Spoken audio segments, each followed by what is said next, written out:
Chapter 2354, Mental Strengthening, What Memory Says is True, Guild Leader Black Flame. South Dream added, afraid that Shifeng would misunderstand their intentions. God's domain is becoming more popular across the globe.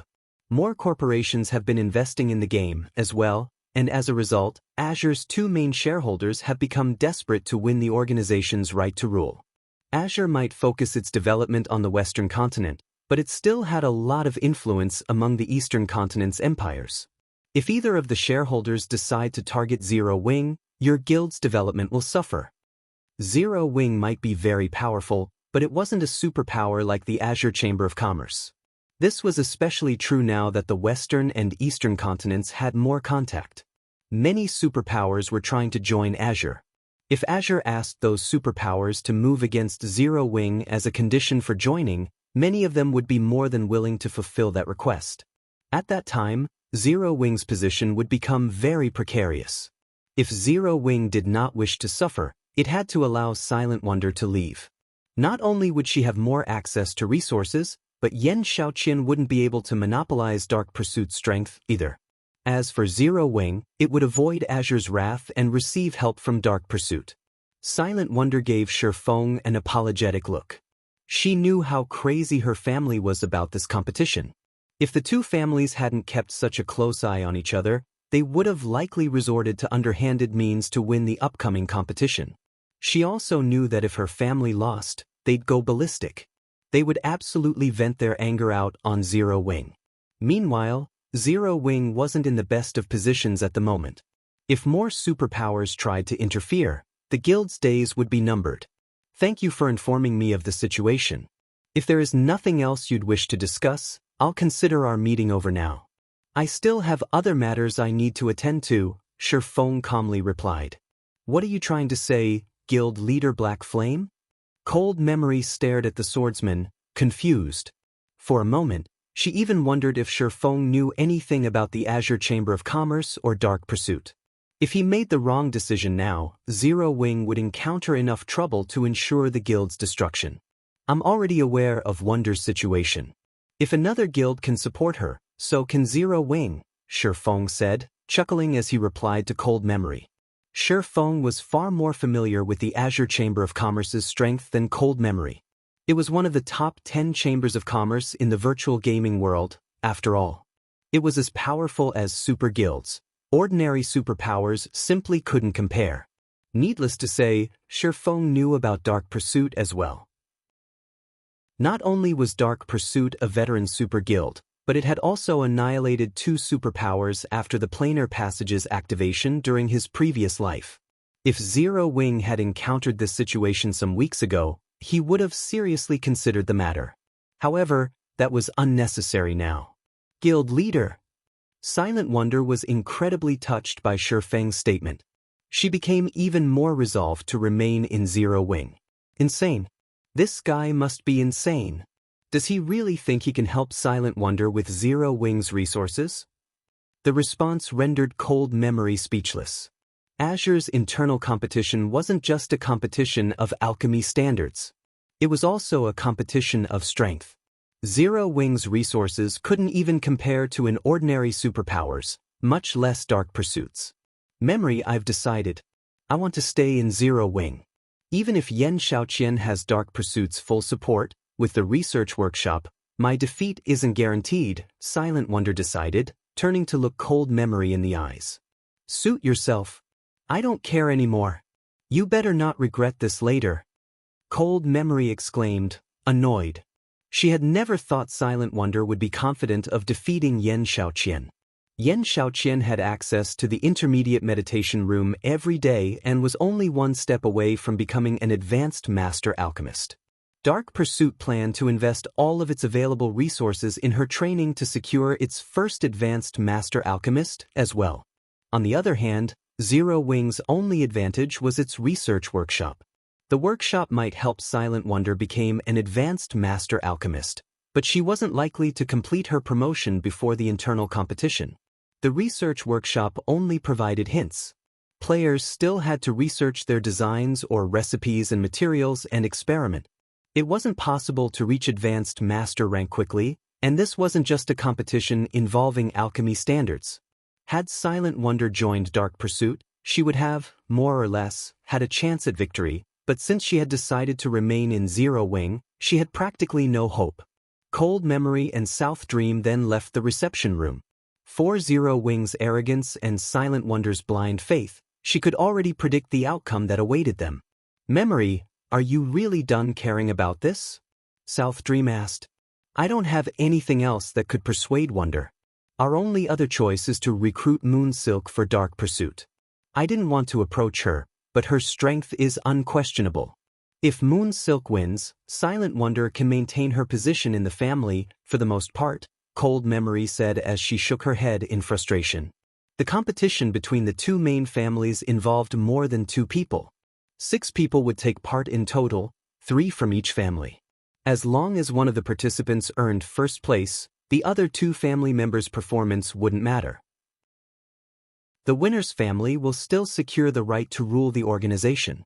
Moonsilk was the most talented among the 3 participants from Silent Wonder's family. However, she was also the most quirky of the 3. Cold Memory had hoped to avoid approaching the woman. However, as things were now, they didn't have a choice if they wanted to help Silent Wonder's family win the competition. Moonsilk. Even South Dream shuddered at the mention of her name. However, after giving the matter some thought, he agreed with his companion. At least, this option would increase their chances of victory. If Moonsilk won the competition, Silent Wonder's family wouldn't restrict her freedom overmuch. Following which, Cold Memory and South Dream quickly left White River City and made their way to the city Moonsilk resided in.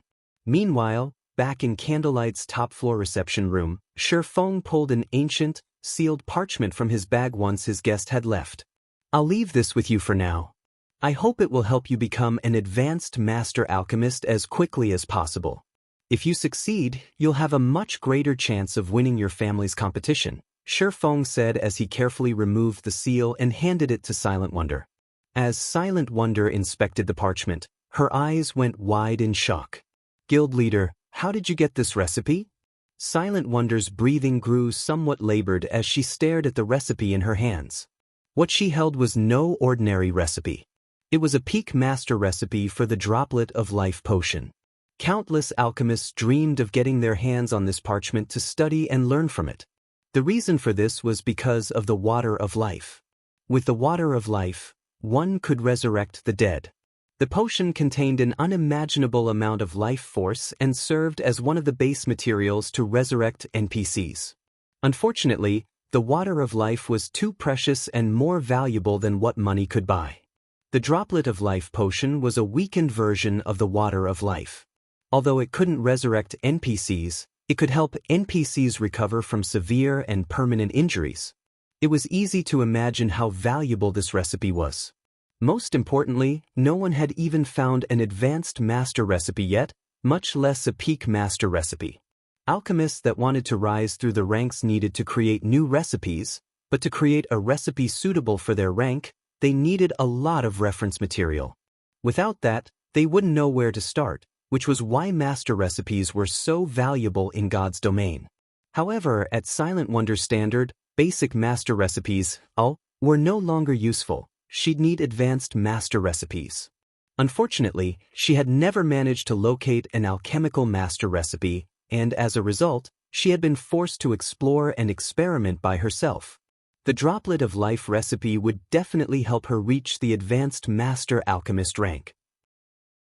Rather than answer Silent Wonder's question, Shifeng asked, now that you have this recipe, how confident are you in completing your promotion? The Droplet of Life recipe was incomparably precious and one of the most important recipes the Sunset King had dropped. It was only inferior to Grandmaster recipes.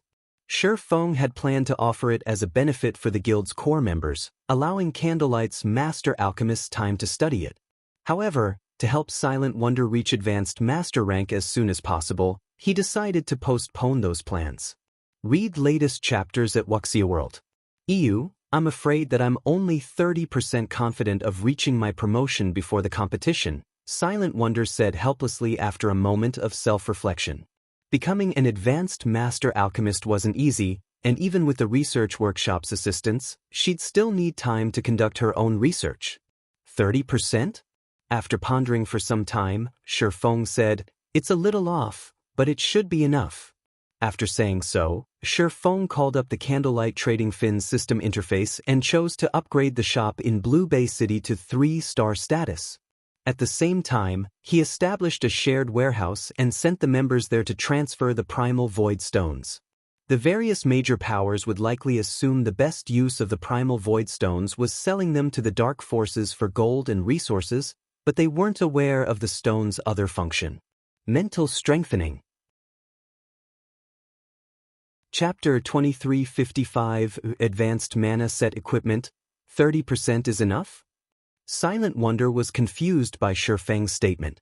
Based on his tone, he seemed very confident in her success in becoming an advanced master alchemist.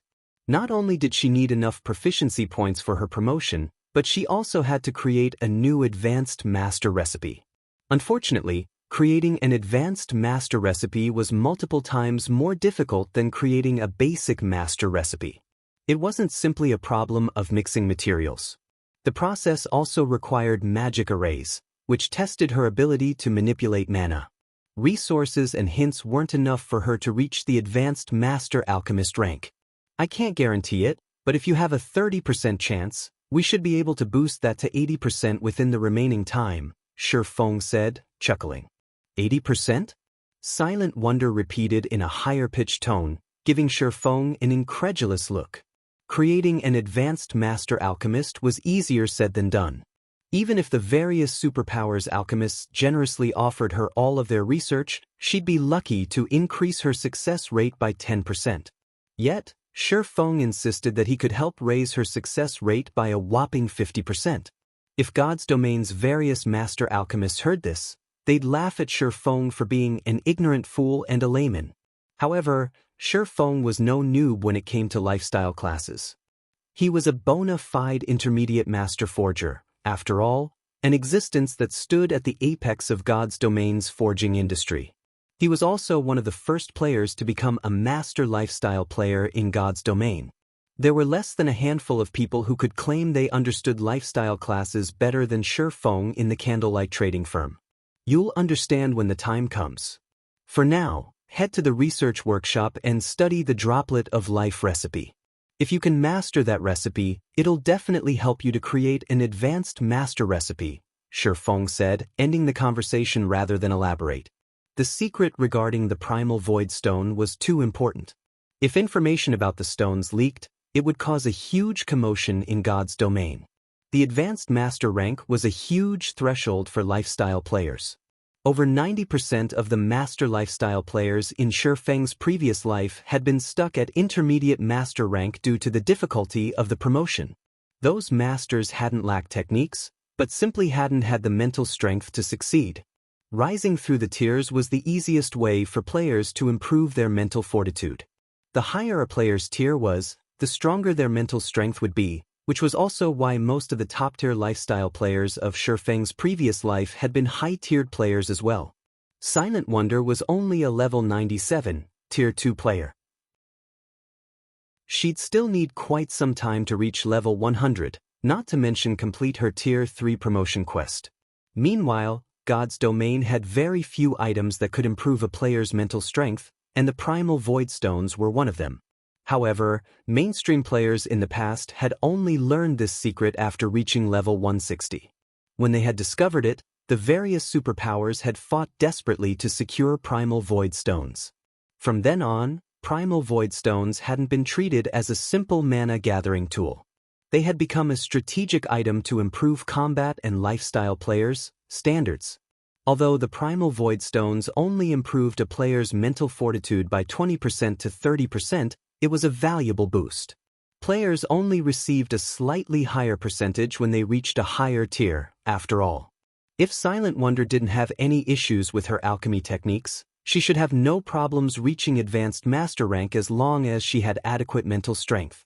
After sending Silent Wonder to the research workshop to study the Droplet of Life recipe and while he waited for the Primal Void Stones to become available in the shared warehouse, Feng began to select a few of Candlelight's other shops to promote to 3-star status.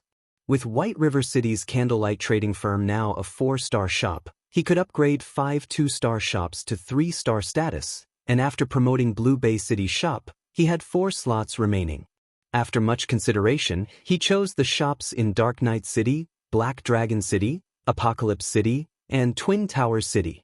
With 3-star shops in these cities, recruiting lifestyle players and collecting materials would be a lot more convenient.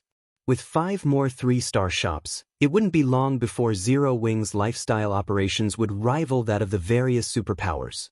Once it did, the Candlelight Chamber of Commerce would be strong enough to rival the superpowers chambers. Zero Wing would no longer need to rely on Stone Forest City's temporary residences as bait to lure guilds into joining the Candlelight Chamber of Commerce. However, to give the Candlelight Chamber of Commerce a competitive edge and earn a fortune from it, it would need more than a lot of lifestyle players. Candlelight would also need a large variety of valuable, useful products. It seems it's time to research these forging designs, Feng thought as he glanced at the ancient, sealed parchments in his bag. Aside from weapons and materials, the Sunset King had dropped 14 designs and recipes, and every one of them was master rank.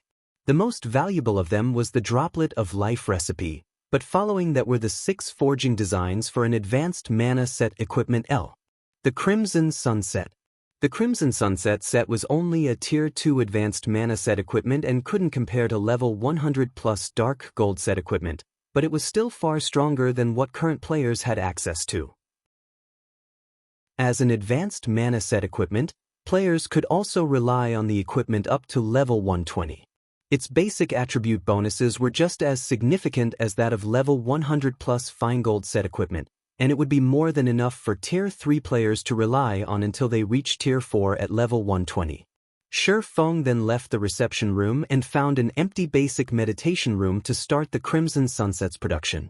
Initially, he had wanted to give the designs to Melancholic Smile and the others, but since they were still busy with the Crimson Dragon flying ship's parts, they didn't have the spare time to forge the advanced mana set equipment. Moreover, unlike other master forgers, Feng no longer needed to create a new forging design to become an advanced master forger. He needed forging proficiency.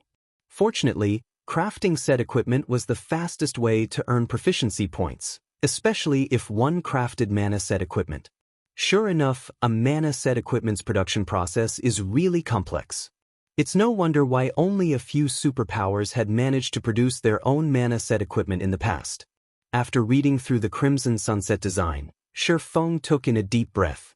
The Crimson Sunset was several times more complex than a pre-level 100 Dark Gold set equipment. The forging techniques were particularly demanding. Feng could only think of 3 master forgers in Candlelight that could handle the techniques. Most importantly, players would need incredible mastery of magic arrays. One would, at the very least, need to be an advanced magician even to attempt drawing the necessary magic arrays. No other master forger in the trading firm was capable of drawing the Crimson Sunset's arrays. Even Feng had to spend 5 hours to learn them. Now that I've grasped the basics, it's time to start the actual production. However, the material cost is vicious. Any other guild would likely despair at the very idea of paying these costs. Feng revealed a bitter smile as he examined the required materials for the mana set equipment. The Crimson Sunset's main materials were mana stones and magic crystals. A single production attempt would cost 40 mana stones. If Feng hadn't been able to rely on the Philosopher's Stone, he'd only be limited to a few attempts. Even so, producing the Crimson Sunset would still cost him a lot of magic crystals. He was relieved that the guild had found a manatite vein. Otherwise, this design would simply be too expensive to use. Once Feng verified that he had everything he needed, he began to forge the mana set equipment. He would have to forge the Crimson Sunset's 6 parts simultaneously. It was so demanding on a player's mental strength that even if a weaker player learned the process, they wouldn't be able to use it. Fortunately, Feng's mental fortitude was already relatively high, and after his promotion to Tier 3, it had become even stronger. During his first attempt, his magic array's quality hadn't been high enough, and the process had failed before he had finished half of it. On his second attempt, due to physical imperfections, the system deemed his product a total failure. The results of his third attempt were nothing but scrap metal as well. In the end, Shi Feng had failed 6 times in a row, losing enough materials to make his heart ache. Read latest chapters at Wuxia World. You please let me succeed this time. Shi Feng prayed as he gritted his teeth. Nervously, Shi Feng appraised the crimson sunset before him.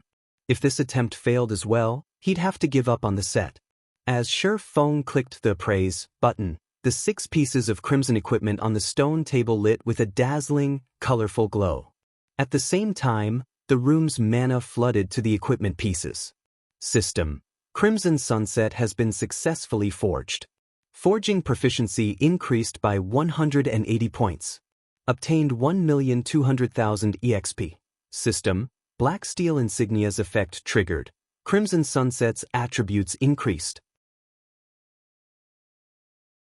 Chapter 2356, Primal Voidstone Room. The crimson sunset radiated such a colorful glow that it illuminated the entire meditation room. Its aura was just as intense as that of Great Lord-ranked monsters. The strengthening effect improved it so drastically? Shi Feng read the crimson sunset statistics in shock. He was already overjoyed that he had successfully produced the advanced mana set equipment. He hadn't actually expected to trigger the Black Steel Insignia's effect as well. Now, the Crimson Sunset's basic attributes could practically rival a Tier 3 mana set equipment. Mana equipment wasn't like ordinary equipment. It traded durability, which would continue to deplete with each use, in exchange for greater performance. Because of this, players could exhibit extraordinary strength with mana equipment. If a level 100, Tier 2 expert wore Tier 2 advanced mana set equipment, they could solo a level 100 High Lord. Normally, a Tier 2 expert couldn't even solo a level 100 Lord and would need a full party to take one down. This was why Shi Feng was so determined to produce the Crimson Sunset. Zero Wing already had an adequate number of peak combatants, but when it came to lower-grade experts, the guild was no match for the various superpowers. If he could arm Zero Wing's core experts with the Crimson Sunset, their combat power would undergo a qualitative transformation, and they'd only be weaker than true Tier 3 experts. Now that he had the experience of producing the Crimson Sunset, Shi Feng began to mass-produce the mana set equipment. His production success rate was still quite low, but one Crimson Sunset would instantly arm Zero Wing with a Tier 2 expert that had the combat power to rival peak experts. Not even the various superpowers were capable of accomplishing this feat. Furthermore, the Crimson Sunset would be immensely helpful to players when they challenged their Tier 3 promotion quests. Following which, Shi Feng forged 22 Crimson Sunsets, only stopping when he received a message from Melancholic Smile. She had contacted him to inform him that the second batch of Primal Voidstones had been retrieved from the shared warehouse. Blue Bay City's members had also added the third batch to the shared warehouse. They're finally here. After reading Melancholic Smile's message, Shi Feng decided to take a break from the Crimson Sunset's production for now. It took 24 hours to transfer items through the shared warehouse. Although the shared warehouse could only hold 200 Primal Voidstones at a time, it was the most convenient method for transferring non-bag space items that Zero Wing had right now. If he had to rely on the Crimson Dragon flying ship, it would take more than 24 hours to receive a shipment from Blue Bay City. With 2 transfer cycles, White River City's Candlelight Trading Firm had 400 Primal Voidstones in stock. Although 400 Primal Voidstones were far from enough to construct a building, they'd be more than enough to build a small room. A small room might not be useful for combat players, but it would be for lifestyle players. They didn't need a lot of workspace after all. Shi Feng then contacted Melancholic Smile and had her deliver the Primal Voidstones to one of the small reception rooms on the top floor, and he began to modify the room. Shops in NPC cities had fixed layouts for their workshops, and players weren't allowed to modify them, but the reception rooms and offices were a different story. Since these rooms didn't have a specific function, players could modify them as they wished. To protect the Primal Voidstone's secret, Shi Feng saw to the modifications himself. Fortunately, one didn't need to be an architect to complete the task. Finally, After more than a dozen hours of work, Feng had replaced the walls, ceiling, and floor with primal void stones, spending 376 stones in total. If Sind Heart saw the room, he'd have a heart attack. If they had sold those stones, they would have earned nearly 20,000 gold. Even the various superpowers would find a 20,000 gold modification to a small reception room to be a stroke of madness. And yet, Feng wasn't satisfied. He also set up a mana-gathering magic array within the room, increasing the room's mana density even further. Combined with the primal void stone's mana-gathering properties, the mana in the small reception room was only slightly less dense than in the research workshop. These primal void stones are amazing. This is only a small room, yet it can improve a player's mental strength by 20%. If I construct an entire building, I can likely increase that boost to 30%, Feng thought as he sensed the improvement to his mental fortitude. If he could train in such an environment, he might even be able to execute a perfect lightning flash, even if he were still at Tier 2. The primal void stones were far more effective than he had expected. Tools that could improve a player's mental strength by 10% in God's domain already sold for astronomical amounts of money. One might not even be able to exchange a fragmented legendary item for such a tool. However, a primal void stone room could improve a player's mental strength by 20%. Feng finally realized why the various superpowers in the past had reserved their primal void stone houses for their own use, refusing to rent them to outsiders. Once he was satisfied, Feng contacted Silent Wonder and requested her presence. Silent Wonder had a huge headache from trying to create her new potion, having reached a bottleneck. She wanted nothing more than to spend the 48-hour day in the research workshop, but upon receiving Feng's order, she had no choice but to set aside her research and begrudgingly visit the small reception room in question. Guild Leader, this room. After a moment in the small reception room, she was stunned by the sensation of it. Silent Wonder hadn't felt anything in particular when she had first entered the room. She had merely felt a refreshing coolness spread throughout her body, but after 5 seconds, she noticed that her mind was far clearer than before. In addition, her physical control and mana had increased substantially. "It's not bad, right?" Feng asked, chuckling at Silent Wonder's shocked expression. The research workshop can only provide a rough guideline. You'll have to figure out the details on your own. Meanwhile, this room will help improve your control. You can spend time here to learn the techniques and concepts you've struggled with. With this environment, your chances of creating a new recipe should rise to 70% or 80%, right? The room is simply magical. Forget 80%. I'm sure I can create a new recipe if I work in here for the next 4 or 5 days. Silent Wonder excitedly and confidently exclaimed. While in this room, she could finally understand some of the aspects of the droplet of life recipe that had confused her. Moreover, the advanced magic arrays she had struggled with no longer seemed difficult. She was 90% sure that she could draw the necessary arrays to produce the droplet of life now. Good. I'll have Melancholic send some alchemy tools up in a moment. If you come across anything you can't figure out in the research workshop, you can come here to figure it out, Feng said, not surprised in the least by Silent Wonder's declaration. A room of primal void stones would even be useful to Grandmaster lifestyle players, not to mention Master lifestyle players. With Silent Wonder's talents, it'd be a joke if she couldn't become an advanced Master Alchemist with the help of this room. Once she had everything she needed, Feng stopped bothering Silent Wonder and returned to his own basic meditation room to continue his work with the Crimson Sunset Mana set equipment. Read latest chapters at Wuxia World. EU. With access to the Primal Voidstone rooms, Silent Wonder completed her promotion to Advanced Master rank in 4 days, becoming the first Advanced Master lifestyle player in the Candlelight Trading Firm. Meanwhile, Feng worked arduously for 5 straight days, leveling up from 103 to 104. His leveling speed was absurdly fast for someone of his level. He had also produced 86 Crimson Sunsets, although he had blown through all of Zero Wing's stockpiled magic crystals. While he'd been busy, Fire Dance, Gentle Snow, Violet Cloud, and Aqua Rose had returned from the Tower of 4 Gods, all 4 now at level 100. Shi Feng instructed the 4 women to learn a bronze combat technique using the ocean barrier stones before he sent them off to challenge their Tier 3 promotion quests. Guild leader, Azure's people have arrived. They say they're here to take me to the competition venue. Silent Wonder suddenly contacted Shi Feng to inform him. They're here? Shi Feng set his tools down. Nodding, he continued, I'll go with you. Chapter 2357_equipment upgraded, you're coming too, guild leader? Silent Wonder asked, a hint of excitement in her voice. Shi Feng was Zero Wing's guild leader.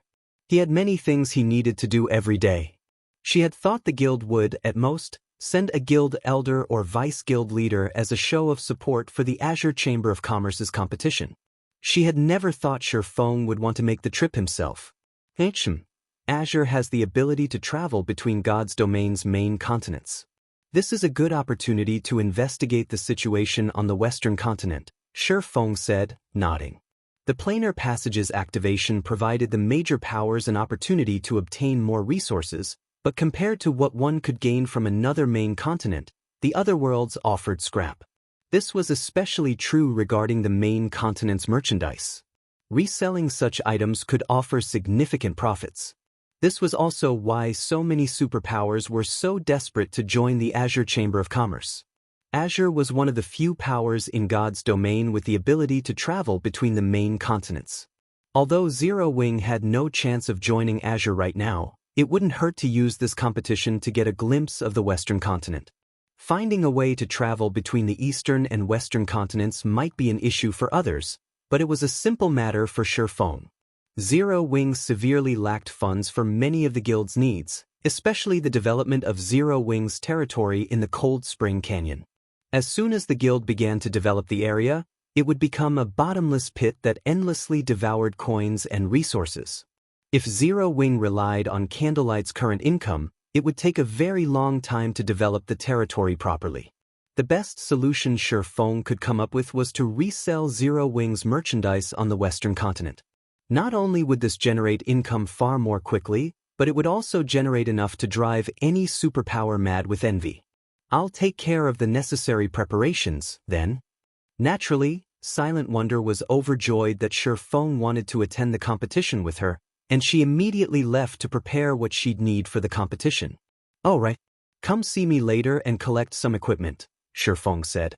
Since Silent Wonder had become an advanced master alchemist, she could produce items with far more speed than before, and as a result, her leveling speed had substantially increased. In fact, she had already reached level 99. However, her equipment was still average at best. She wasn't even wearing full level 95 equipment.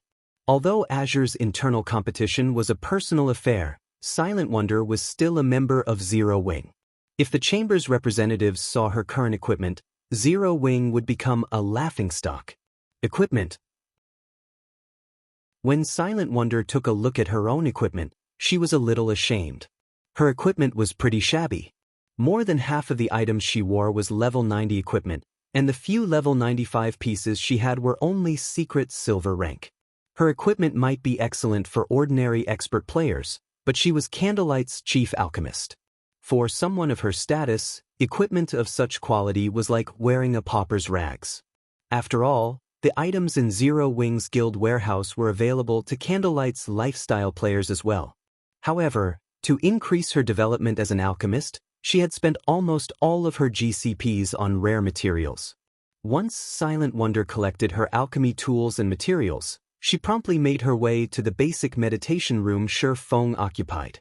As she entered the room, Shi Feng gestured to the strengthened crimson sunset on the stone table and said, "Here, give this a try."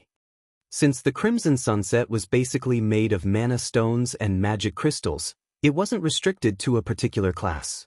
Once equipped, the set's attributes would automatically adjust to its wearer. This was one of the benefits of mana set equipment. A Tier 2 advanced mana set equipment? Silent Wonder was stunned after inspecting the crimson sunset. She wasn't a stranger to mana set equipment.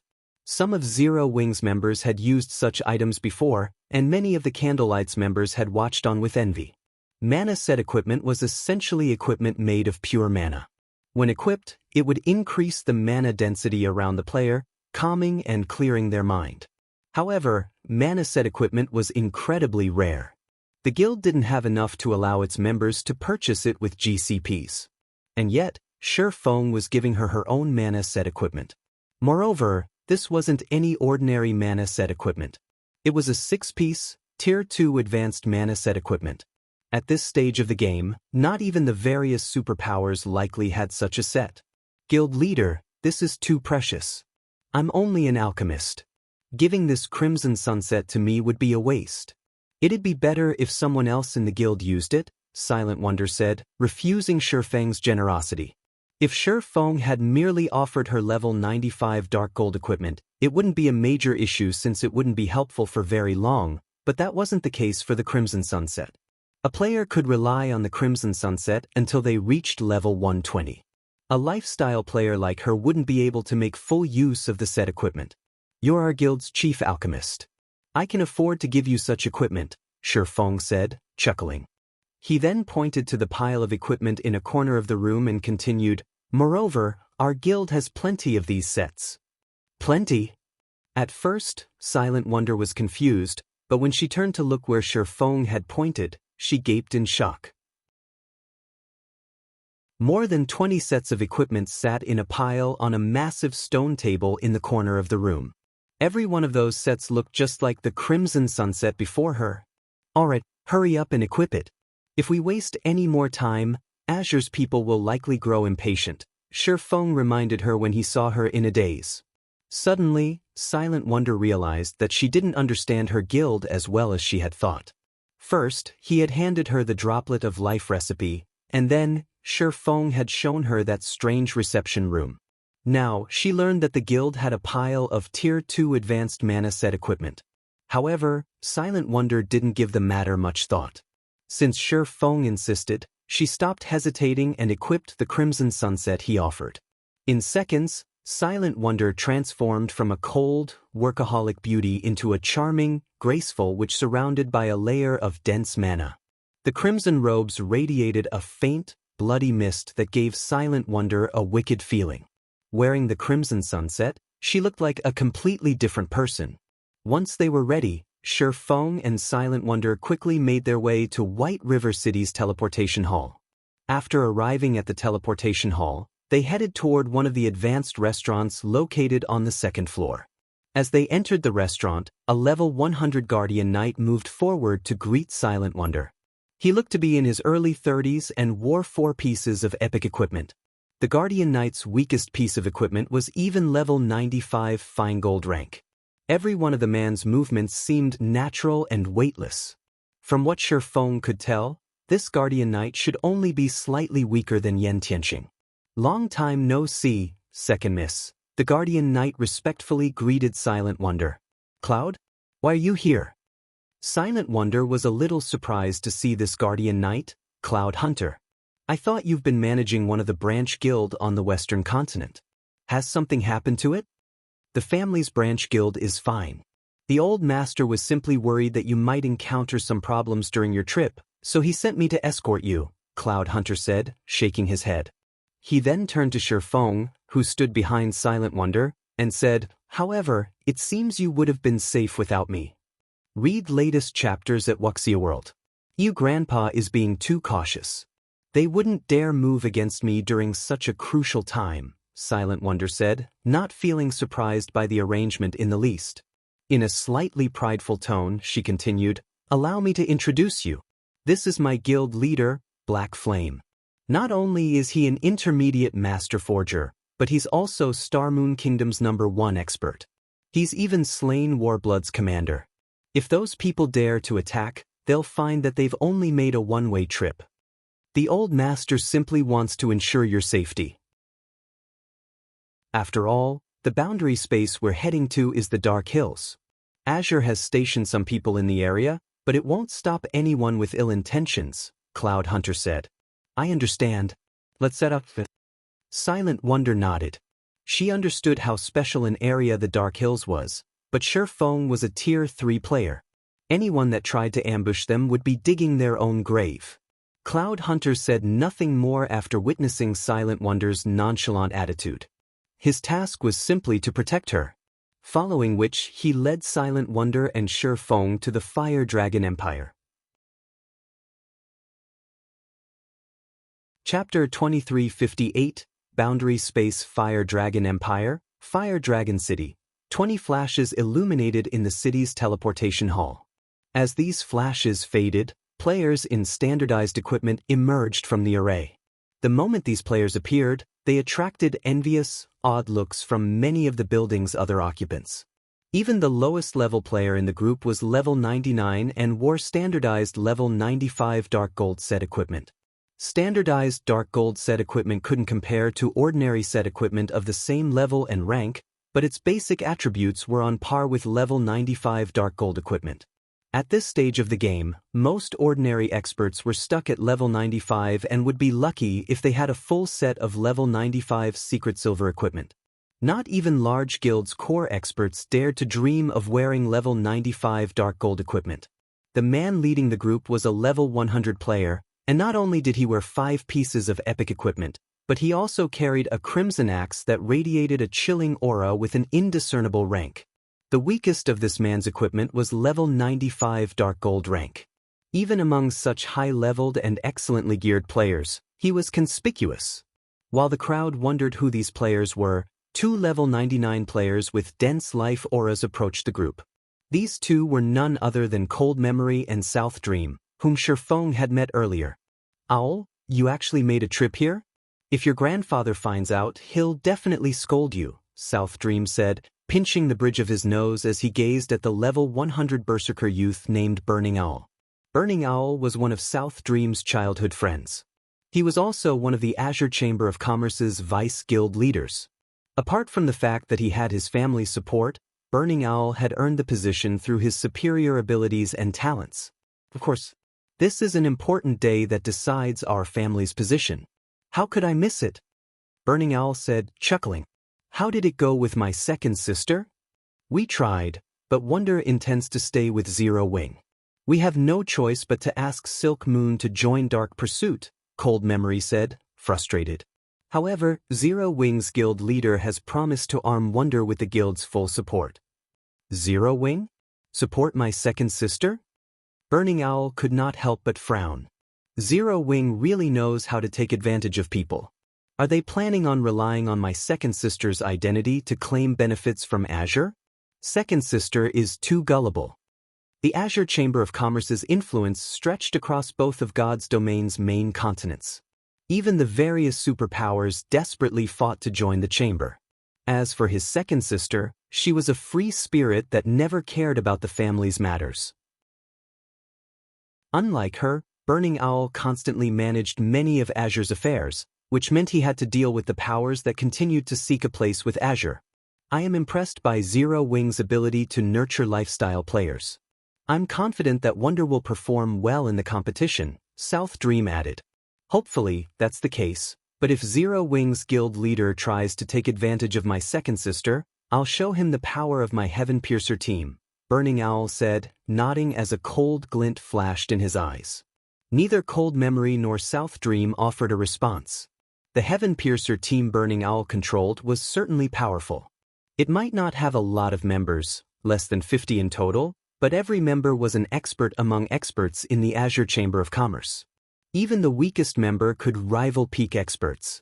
If these players split up and targeted a guild, even as a Tier 3 Sword King, Shifeng would find them difficult to deal with. Meanwhile, Shifeng and his 2 companions reached a large forest's edge on their mounts a short distance away from the Fire Dragon Empire. A gigantic magic array enveloped the forest, and a massive spatial tear was faintly visible in the sky. It was as if this entire forest were located within the spatial tear. The only way to enter or leave this forest was through the massive steel checkpoint. This was the Dark Hills, a famous boundary space among the neighboring empires and kingdoms. It was also a well-known trade hub between the nearby countries. Although the Dark Hills was a trade hub, it was not open to individual players or ordinary powers. Only the various major powers from the neighboring kingdoms and empires had access. When they needed to find precious materials, They usually came here. All trades in the Dark Hills were done through a bartering system. There were also large-scale player auctions from time to time, in which incomparably precious items would be sold. Most importantly, the Azure Chamber of Commerce controlled the Dark Hills. Occasionally, Azure would sell items that could only be found on the Western continent, which were very attractive to the various major powers. Azure's presence was the reason that the Dark Hills had become such a famous trade hub. A large number of players stood in line for the checkpoint, with many of them driving carriages filled with non-bag space items. They were all looking to trade their items in the Dark Hills. Due to Azure's forces at the checkpoint, none of these players dared to make a fuss as they waited. The Chamber of Commerce had stationed all sorts of war weapons and magic arrays at the checkpoint as well to secure its rule over the area, and a small army of experts had garrisoned in the Dark Hills. Not even an army of tens of thousands of experts could shake Azure's rule in the Dark Hills, much less a small team. After arriving, Shi Feng's group quietly stood in line, waiting to enter the Dark Hills. It was a dozen minutes or so before they reached the steel gate, reinforced by a magic array. "Second Miss, Guild Leader Black Flame, please wait here for a moment. I'll handle the entry procedures," Cloud Hunter said before approaching the Azure members stationed at the gate. "You and Second Miss can go in," the robust man at the gate said after examining Cloud Hunter's proof of identity. He then pointed to Shi Feng and said, "He must wait out here for now." "But my guild leader is coming with us," Silent Wonder explained. "This is a very important day. To maintain the peace, outsiders aren't allowed on the premises. However, since he is your companion, Second Miss, I'll make this easier, but he'll still have to undergo an inspection before he can enter," the robust man decided, chuckling. "Why aren't your men inspecting them then?" Silent Wonder demanded as she gestured to a group of players that walked through the gate without an inspection. None of those players were members of the Azure Chamber of Commerce. They are from the Fire Dragon Empire's various superpowers and Azure's esteemed guests. "They are different," the robust man replied. "You better not go overboard, brute.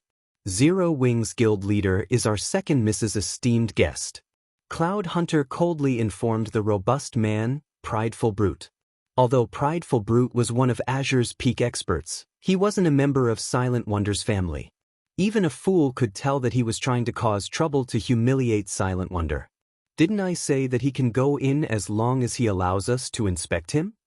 Prideful Brute said, grinning at Cloud Hunter. "What?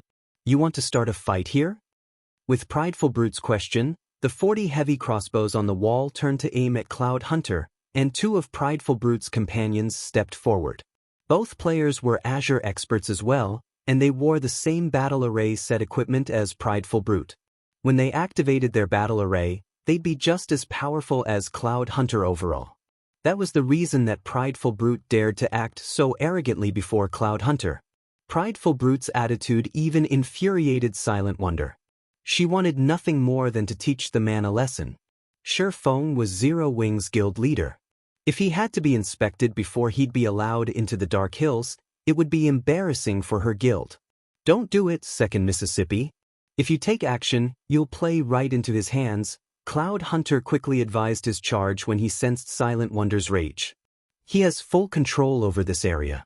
He has the authorization to suppress you if you attack, even if you are one of the Chamber's vice guild leaders." Read latest chapters at Wuxia World. The Dark Hills wasn't an ordinary location. It was an important source of income for the Azure Chamber of Commerce. Hence, the Chamber's security of this area was of the utmost importance. As the checkpoint's manager, Prideful Brute had the authorization to attack anyone who wasn't Azure's guild leader or a Grand Elder if they caused trouble. If Silent Wonder caused a scene and died as a result, her maternal grandfather wouldn't be able to object. "It seems you're not that dumb after all. This is one of Azure's most important territories. Do you really think your family has full say in Azure?" Prideful Brute said, sneering Silent Wonder. However, as soon as he finished speaking, a sword light startled everyone. The attack was so fast that by the time players had reacted, it had already sliced through Prideful Brute's throat. As the sword light faded, Prideful Brute lost all of his HP and collapsed powerlessly to the ground. Everyone that had seen the attack spun toward its origin. The attacker was none other than Silent Wonder's guest Shifeng. Chapter 2359, Unfortunate Death. Prideful Brute died. How dare he? Everyone stared at Shifeng in shock. The players from the various superpowers were especially stunned. Azure was a large-scale chamber of commerce with close to 100 years of history in the virtual gaming world. It was no weaker than a super guild.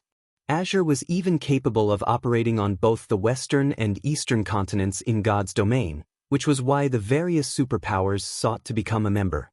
The Dark Hills was one of Azure's important territories, and as such, the chamber had stationed 4,000 experts at the checkpoint. It had also set up 40 heavy crossbows and 6 basic mana pulse cannons on the checkpoint's walls. All sorts of magic arrays protected the checkpoint as well. Even domain realm experts would have to behave themselves here. After watching Prideful Brute die, Cloud Hunter was utterly stupefied. He simply couldn't understand why Shifeng had been so impulsive. The several cloaked players that Prideful Brute had respectfully welcomed into the Dark Hills earlier jerked to a halt, watching Shifeng curiously. That guy must be crazy, Big Sis Jade. He actually dared to attack someone here. I doubt even the Long family's second miss can save him now, a blue-clad assassin youth said. Although the Long family was one of the Azure Chamber of Commerce's main shareholders, Silent Wonder didn't have a particular position or authority in the chamber. She could only rely on the Long family's old man for help. Prideful Brute, on the other hand, was one of Azure's upper echelons. Silent Wonder was lucky that he had shown her any respect. Now that the situation had devolved, Prideful Brute's faction wouldn't let this matter rest unless the Long family's old man made a personal appearance. Furthermore, magic arrays had been set up all over the Dark Hills checkpoint. Not only was all teleportation prohibited, but if Azure activated a magic barrier, Shifeng wouldn't have any hope of escaping physically. He wouldn't get away with a single death either. He's courageous, but it's a pity that his actions will only result in his death. He simply doesn't understand how strong superpowers are, the female berserker named Jade Bamboo said, a hint of admiration flashing in her eyes as she gazed at Shifeng.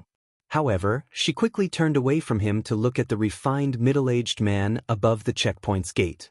This middle-aged man was Hermit, one of the Azure Chamber of Commerce's old monsters and the Dark Hills protector. He ranked among the top of the Fire Dragon Empire's players.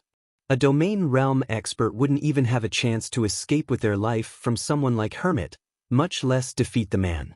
She suspected only the 2 Vice Alliance Masters or the Alliance Master from her Adventurer Alliance would have any hope of surviving a fight against Hermit.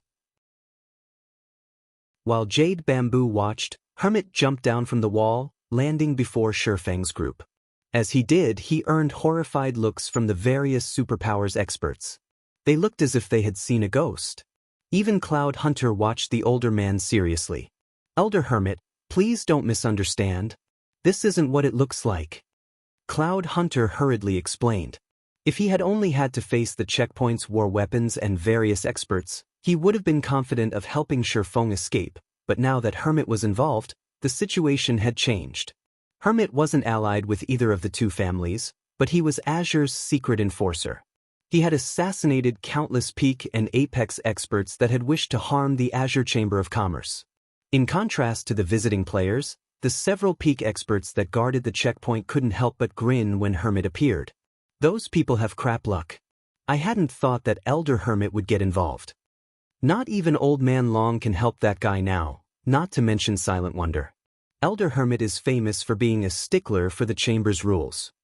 Initially, they hadn't been particularly confident of going up against Shifeng. After all, Shifeng had Cloud Hunter with him, who was one of Azure's apex experts and one of the outstanding talents among the organization's younger generation. They could not afford to kill Cloud Hunter without a good enough reason. If Cloud Hunter intended to help Shifeng escape, the swordsman was likely to get away. However, they no longer had to worry about that problem. Hermit was one of the strongest players in the Azure Chamber of Commerce. He'd have no problems killing Cloud Hunter, much less suppress the youth. If Hermit wanted someone dead, very few would survive against him. As Hermit slowly approached Shifeng's group, another group of cloaked players, who watched from afar, began to panic. Hows? Why is Hermit here? Burning Owl paled when he saw the middle-aged man. Doesn't he normally patrol inside the Dark Hills? Burning Owl had been surprised to see Shifeng abruptly attack and slay Prideful Brute, but he was actually quite pleased to watch the man die. As a result, his opinion of Shifeng significantly improved. As such, he had intended to lend a helping hand, but now that Hermit had arrived, this problem had become far worse. Even Burning Owl was afraid of the older man, and Hermit was one of the guild's grand elders. Hermit wouldn't back down out of respect even if he were one of Azure's vice guild leaders. While Burning Owl considered ignoring the repercussions to save Shifeng, Hermit appeared before the swordsman in question and extended a hand. Greetings, guild leader Black Flame. I am Hermit, the Dark Hills protector, Hermit said, smiling at Shifeng. I've been hearing of you for some time now, but I hadn't expected to meet you here today, guild leader Black Flame. Both Azure's members and the various superpowers experts gaped in shock when they heard Hermit's greeting. What's going on? Jade Bamboo stared with wide eyes. Everyone in the Fire Dragon Empire had heard of Hermit, especially the various superpowers experts. They all treated Hermit like the Grim Reaper. The man was known for his indifferent expression, and even when he had stood before her Adventurer Alliance's Alliance Master, he had treated her coldly. Now, however, Hermit welcomed Shifeng with a smile. It was unbelievable. Even Cloud Hunter and Burning Owl, who were both quite familiar with the middle-aged man, were utterly flabbergasted, their eyes nearly falling from their sockets. Was this really the Hermit they knew? Even stranger, Shifeng had just killed Prideful Brute in public. Prideful Brute had picked the fight, but he was still one of Azure's peak experts, and Shifeng had slain him as so many people watched. This would definitely damage Azure's reputation. Normally, Hermit wouldn't tolerate such an insult. Both Cloud Hunter and Burning Owl figured Shifeng would be lucky if Hermit decided to spare him. However, not only wasn't Hermit attacking the swordsman, but he had greeted Shifeng with a smile. You offer too much praise, Elder Hermit. I've heard a lot about you as well. I am here to accompany Silent Wonder and visit the Azure Chamber of Commerce, Shifeng politely responded. In reality, Hermit's behavior surprised even him. I see. The competition will begin soon. I'll have someone guide you and your group to the venue, Guild Leader Black Flame, Hermit said. He then instructed one of his subordinates to lead Shifeng's group through the gates. After watching the amicable conversation between Hermit and Shifeng, and Hermit's initiative to have someone lead Shifeng into the Dark Hills, everyone was utterly confused. Elder Hermit, that player hasn't been inspected. And he killed Prideful Brute. We cannot just let him get away with this. One of Azure's peak experts whispered to Hermit. Read latest chapters at Wuxia World. The other Azure experts nodded in agreement. However, they then felt an intense aura wash over them. It was from none other than Hermit himself. Fools! Hermit glared at the peak expert that had spoken. You think you can afford to provoke a Tier 3 player? It seems you lot have been slacking while I wasn't around. From now on, you and that Prideful Brute will spend your days in the combat training rooms. You are only allowed a break once you've passed those trials. After saying so, Hermit ignored the experts and left.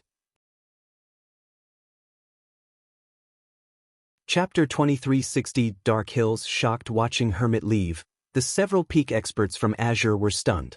Tier 3? How is that possible?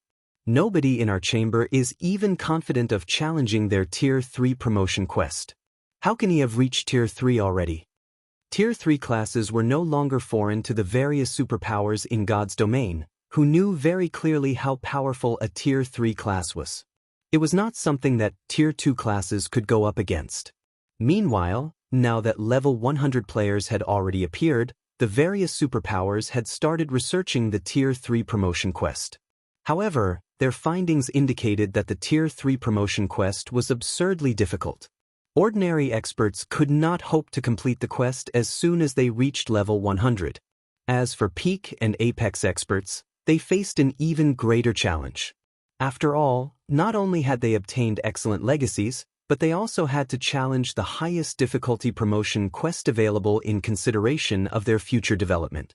If they settled for a mediocre result, they would only be harming themselves in the long run. However, even the ordinary Tier 3 promotion quest already exceeded the expectations of the various superpowers because players had to travel to level 100 neutral maps to conduct their Tier 3 promotion quest. Level 100 neutral maps were not places that just any player could visit.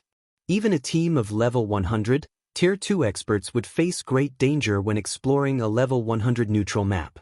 Anyone capable of completing their Tier 3 promotion quest at this stage of the game undoubtedly had extraordinary strength. Needless to say, after completing their Tier 3 promotion quest, they would only have further improved their extraordinary strength. Brute died for nothing this time. That's right. He really dug his grave this time. Let alone Brute, even if Black Flame killed one of the chamber's elders, the chamber would most likely still ignore the matter. If what Hermit said was indeed true, then Prideful Brute's attempt to use Sure Feng to make trouble for Silent Wonder was simply suicidal. After all, the Azure Chamber of Commerce didn't have a single Tier 3 player right now. If a Tier 3 player wanted to do something against Azure's members out in the fields, particularly in level 100 neutral chamber, would be absolutely powerless to do anything about it. To avoid such an outcome, the chamber naturally wouldn't retaliate against Sure Feng just because he responded aggressively to Prideful Brute's provocation. As for the spectating crowd, when they saw Hermit berating Azure's peak experts, their jaws dropped even more than before. They simply could not wrap their minds around what had just happened. Who is that Black Flame? Black Flame had killed Azure's Prideful Brute, yet not only did Hermit not react in rage, but he even berated his own people. Jade Bamboo's eyes roiled with confusion as she gazed at Azure's peak experts. Although Hermit had spoken to those peak experts through a team chat, which prevented her from hearing what he said, she could still see his behavior and sense the aura he exuded, particularly his sudden burst of killing intent. That dense killing intent was something that made even an apex expert like herself shudder in fear. Moreover, she could tell that Hermit's killing intent wasn't directed at the departing Sure Feng, but at the several peak experts before him. From this, one could tell that the behavior of Prideful Brute and the other experts of Azure had enraged Hermit. At the same time, it was also obvious that Hermit was afraid of Sure Feng. Hermit was one of the top 10 experts of the Fire Dragon Empire, yet he actually appeared fearful of another player right now. This was simply unbelievable. It's over, just like that? At this moment, Burning Owl, who stood a short distance away from the checkpoint, could not help his stupefaction when he saw Hermit walking away. He could not understand what had just happened. However, Cold Memory and South Dream, beside him, were not the least bit surprised by Hermit's response to Sure Feng's aggression. The fact that Sure Feng was now a Tier 3 player was still a secret. After the two of them found out about this, they had immediately reported the matter to their vice guild leader. Meanwhile, their vice guild leader had promptly issued a gag order on this secret. Although the two of them hadn't told anybody else, with Azure's discerning intelligence department, Hermit must have obtained word of it. Otherwise, he definitely wouldn't have let this matter rest so easily. After Sure Feng and his companions entered the Dark Hills, they immediately felt a pleasant sensation enveloping their spirits. The Dark Hills was located within a sealed space. Not only was the mana density here considerably higher than that of the outside world, but there were also multiple teleportation gates to the cities of neutral races, which allowed human players to travel freely to those cities. Likewise, neutral players could teleport to the Dark Hills from their respective cities. Hence, the Dark Hills Demonstone Town became an excellent trade hub. The one downside was the ridiculously high cost of the teleportation gates. Each use cost 300 magic crystals, a price utterly beyond ordinary experts. Only major powers could tolerate it. Meanwhile, as Demonstone Town was only so large, in order to avoid overcrowding, Azure, the power that had captured it, had limited entry to members of the various major powers. However, even with this rule in place, Demonstone Town was still extremely crowded. One could see not only the experts of the Fire Dragon Empire's major powers but also many players belonging to various neutral races present. Many of these players were hawking their wares along the streets of the city. Some of the items were enough to tempt even Shi Feng. The Demon Stone auction house, which was located at the town center, was the liveliest place in the entire town. It's no wonder so many powers were trying to enter this place back then. Shi Feng sighed ruefully as he looked at the crowded auction house. Zero Wing City's auction house might be grand and majestic, but when comparing the quality of items available, Zero Wing City's auction house was leagues behind the Demon Stone auction house. Every item sold in the Demon Stone auction house was precious. One could buy even epic weapons and equipment here. Of course, as the Demon Stone auction house only allowed bartering, it didn't matter even if players brought a ton of coins here. The only options players had were to trade using the requested items or to pay magic crystals.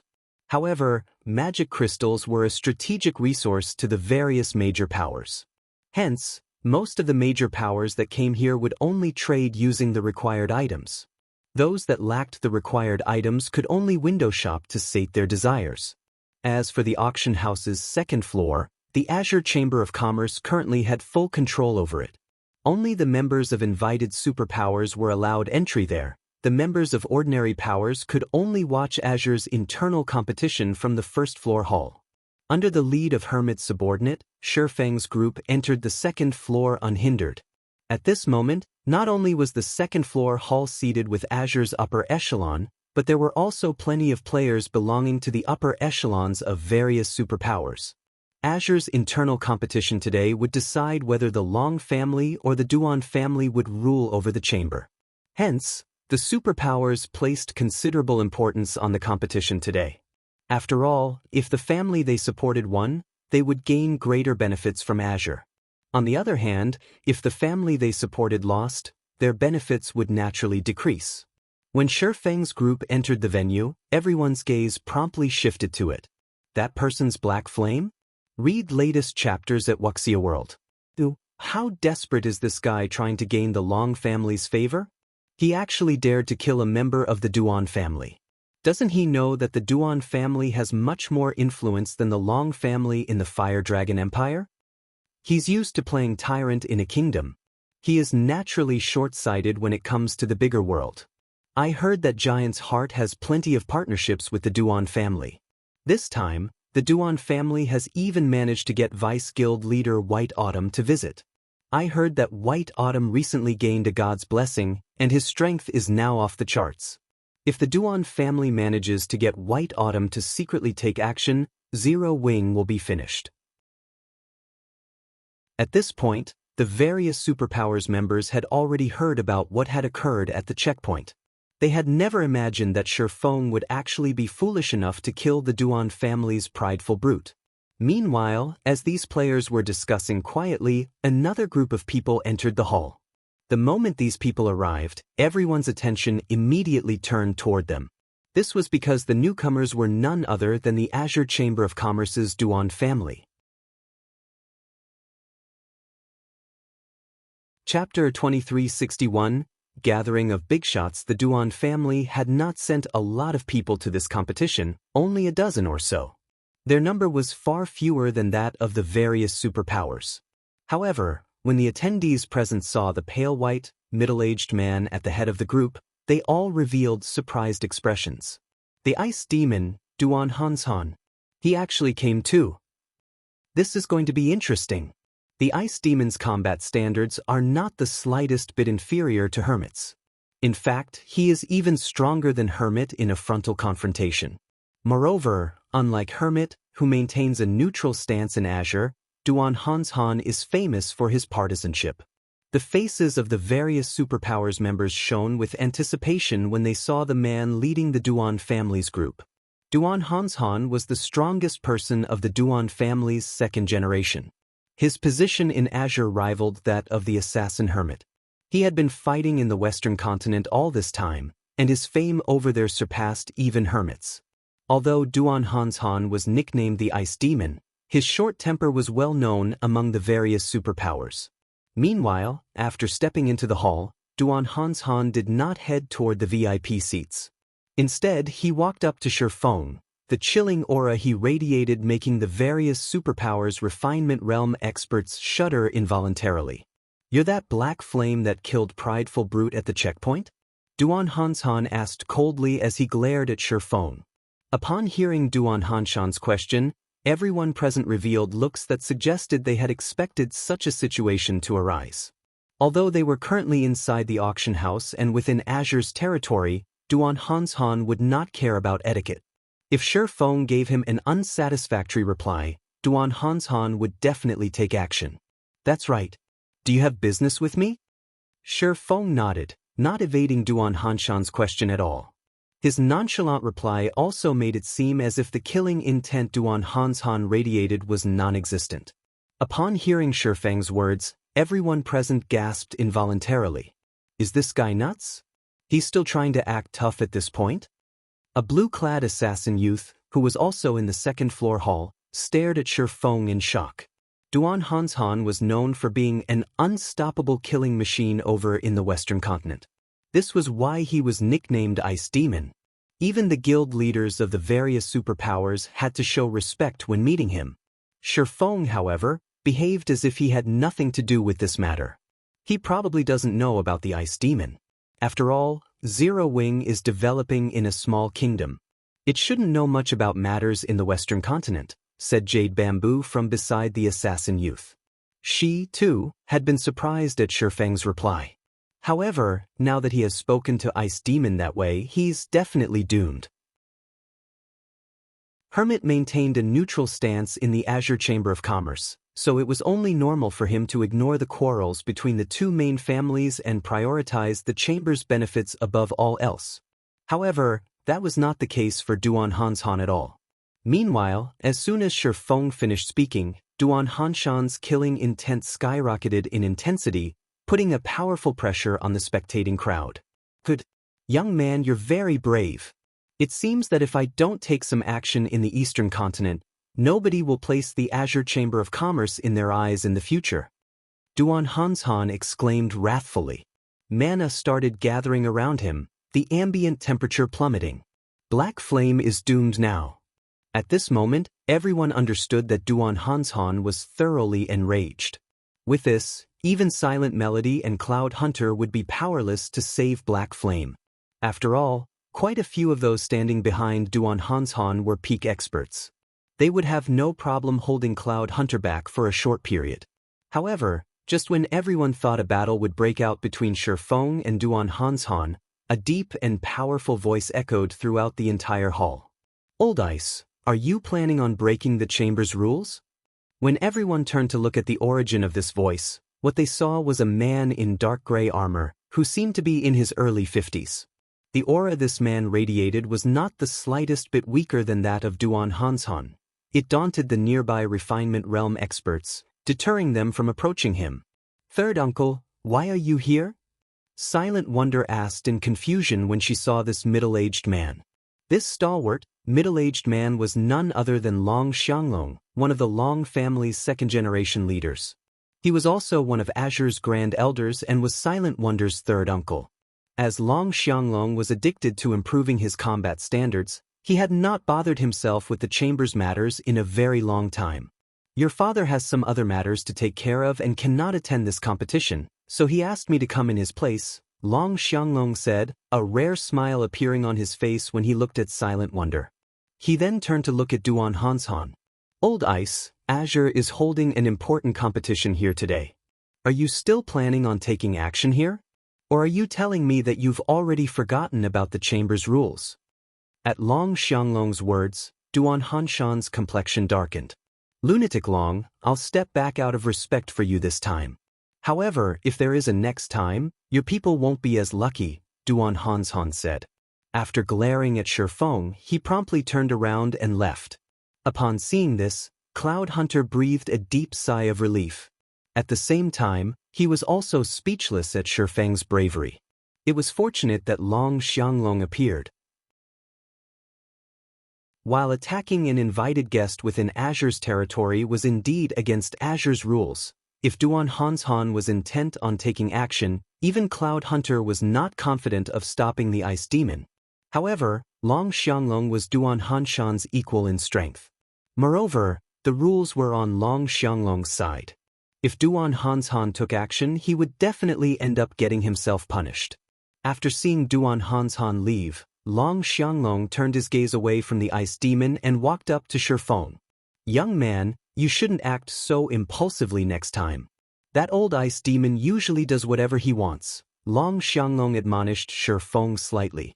Very quickly, however, he shifted his attention to Silent Wonder and said, Wonder, your grandfather has constantly been thinking about you. If not for the competition this time, he would have most likely called you back already. Once this competition is over, return with me. From the previous scene, Long Xianglong understood that Shifeng was a very impulsive person. If he allowed his niece to remain in Zero Wing, it would only be a matter of time before disaster befell her. Return? I wish to stay in Zero Wing and continue my development there. In any case, Owl and Big Sis Silk are more than enough to handle the chamber's affairs. It doesn't matter whether I return or not, Silent Wonder said, shaking her head. Moreover, I'm developing very well. Nonsense. Your talents are second only to Silk Moon's.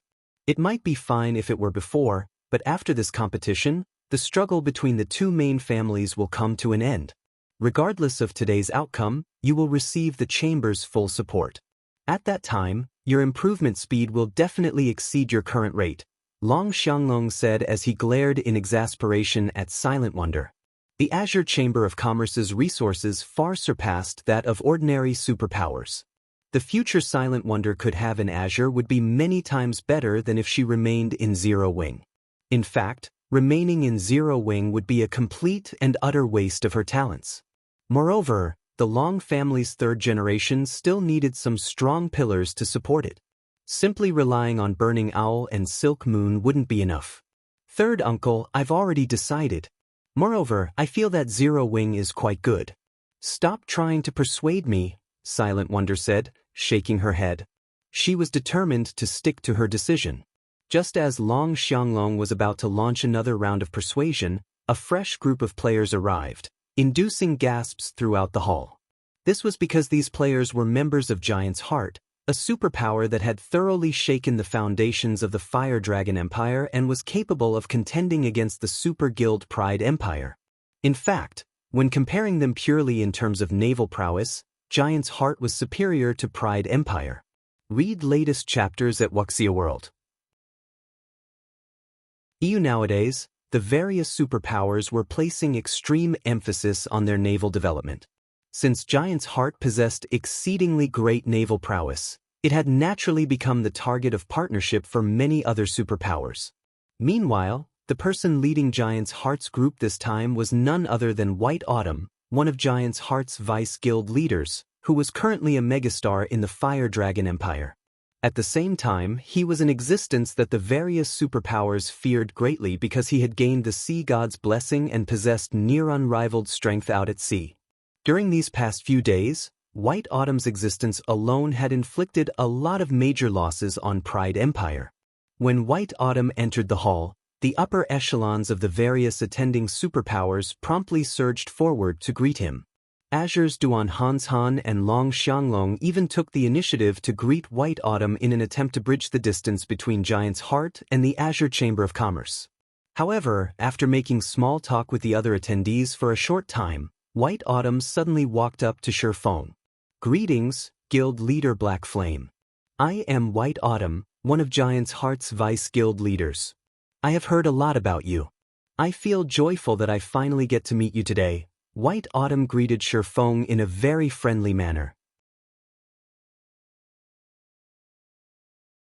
Chapter 2362, She's an Advanced Master Alchemist too? Silence. For a time, everyone in the hall was stunned. White Autumn was one of Giant's Heart's Vice Guild leaders as well as one of the strongest individuals in the Fire Dragon Empire. After he obtained the Sea God's blessing, his strength had further skyrocketed.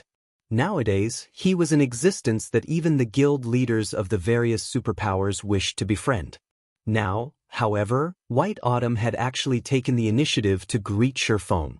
Let alone the various superpowers' upper echelons, even Long Xianglong and Duan Hanshan could not help looking confused at this scene. In their opinion, Shifeng was merely the guild leader of a pseudo-superpower. Even if Zero Wing had a lot of potential, it would still take a long time to become a superpower. Moreover, even if it eventually became a superpower, it still wouldn't warrant the attention of someone like White Autumn. Could that kid have some kind of relationship with Giant's Heart? Duan Hanshan guessed as he took in Shifeng's calm expression. White Autumn was an existence that even the Duan family fervently wished to befriend. After all, Giant's Heart possessed extraordinary strength out at sea. In the future, when the various powers of the two main continents interacted more frequently, maritime trade would be unavoidable. So, he still has such a backer. It's no wonder he paid no heed to Old Ice's questioning. Long Xianglong also started observing Shifeng. He had never thought that Shifeng would have such a connection. If Shifeng had Giant's Heart supporting him, with the Azure Chamber of Commerce's current attitude toward Giant's Heart, Duan Hanshan definitely wouldn't dare to casually take action against Shifeng. Although the Ice Demon was short-tempered, he was no fool. He knew when he should take action and when he should restrain himself. A short distance away, Jade Bamboo and the blue-clad assassin beside her were dazed for quite some time after seeing White Autumn greeting Shifeng.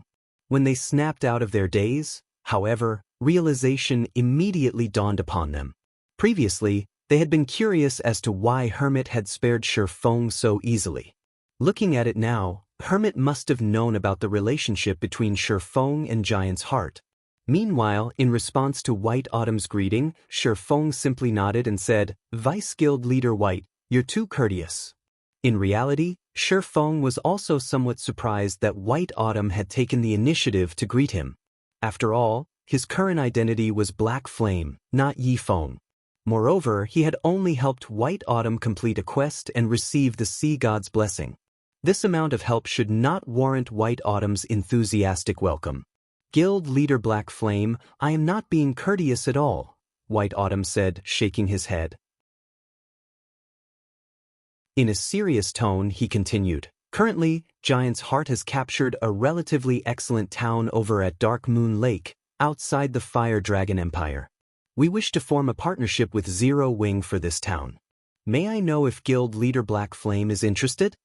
As soon as White Autumn finished speaking, gasps filled the hall once more. As for Long Xianglong and Duan Hanshan, they both gaped in shock at this scene, their minds blank with disbelief. The area around Dark Moon Lake was a fat piece of meat that many powers were eyeing. Not only was it a neutral map, but it was even connected to the sea, a location without many developmental restrictions. Dark Moon Town had the potential to become a large-scale port city. At that time, the income generated from the city would be several times higher than that from NPC port cities. Hence, many of the Fire Dragon Empire's superpowers had tried to capture Dark Moon Town. In the end, however, it was White Autumn who succeeded. Moreover, he had even served Pride Empire a huge loss while doing so. Now, however, White Autumn wanted to form a partnership with Shifeng. Dark Moon Town? Zero Wing is naturally very interested in this partnership, Shifeng said, although he, too, was very surprised by White Autumn's suggestion. Shifeng was relatively familiar with Dark Moon Town, or more precisely, with Dark Moon City. In his previous life, Dark Moon City had been the largest player-operated port city in the vicinity of the Fire Dragon Empire. It had practically been the lifeline linking the Fire Dragon Empire with the sea. The prices of the shops and lands inside Dark Moon City had rivaled even those of imperial capitals. Back then, Giant's Heart ruled over Dark Moon City as well, and countless powers wished to form a partnership with the guild. Unfortunately for them, very few powers actually succeeded. During the time Shifeng and White Autumn were hashing out the details of their partnership, everyone present was thoroughly stupefied, especially Duan Hanshan and Long Xianglong. Shock and confusion filled their hearts. They even wondered if they were dreaming. Who is he? The Fire Dragon Empire's various superpowers were desperately seeking to cooperate with Giant's Heart on Dark Moon Town. Now, however, White Autumn was proposing a partnership with Shifeng. This was simply absurd. Aside from Duan Hanshan and Long Xianglong, Burning Owl and Cold Memories Group were also astonished by this scene. "Big sis, what kind of relationship does your guild have with Giant's Heart?" Burning Owl asked Silent Wonder. Even though Burning Owl had just arrived in the Eastern continent, He knew about Dark Moon Town and its importance because one of his tasks in coming to the Eastern continent this time was to negotiate a partnership with Giant's Heart regarding Dark Moon Town. However, there were simply too many superpowers eyeing Dark Moon Town, so even with the Azure Chamber of Commerce's backing, he was not particularly confident in his chances. Now, however, Cold Memory and South Dream were also eager to hear the answer to Burning Owl's question. They knew for a fact that Shi Feng was a Tier 3 player. However, they never considered that Zero Wing might still possess a foundation so powerful that it would warrant Giant's Heart's active solicitation. This was something even Dark Pursuit was incapable of accomplishing. I don't know either. Silent Wonder was also confused by this situation. Meanwhile, White Autumn himself paid no heed whatsoever to the shock everyone felt at his actions. He had personally witnessed Zero Wing's strength before, particularly its Crimson Dragon flying ship. The flying ship's performance exceeded his expectations entirely. Meanwhile, after seeing Shi Feng now, he was even more certain that his decision to partner with Zero Wing was a wise one. Due to the Sea God's blessing, White Autumn's perception toward life, aura, and danger had improved significantly. When looking at Shi Feng, he actually felt a deadly threat. Moreover, he could also tell that Shi Feng's life aura was stronger than his own. The only explanation he could think of for this situation was that Shi Feng was a Tier 3 player. In a period where none of the various superpowers possessed even one Tier 3 player, Zero Wing actually had two. He simply did not know what to say about this situation. Elder Hans Han, this is going to be troublesome. Silent Wonder is a member of Zero Wing. Now that Zero Wing is proven to have a close relationship with Giant's Heart, the Long family will have an easier time partnering with Giant's Heart, a youth standing behind Duan Hans Han said worriedly. What's there to worry about? So what if the Long family gets to partner with Giant's Heart? The most important point is who will get to rule Azure. Even if Zero Wing has a good relationship with Giant's Heart, that won't help the Long family or Silent Wonder win the upcoming competition, Duan Hans Han retorted. Although the Long family's Silk Moon had also joined the famous Dark Pursuit as a lifestyle player, the time she joined Dark Pursuit was much shorter compared to Yan Xiaoqian's. Moreover, Yan Xiaoqian was almost as talented as Silk Moon. In such a situation, it would be impossible for Silk Moon to beat Yan Xiaoqian. While Duan Hans Han was saying so, another group of players arrived in the second-floor hall.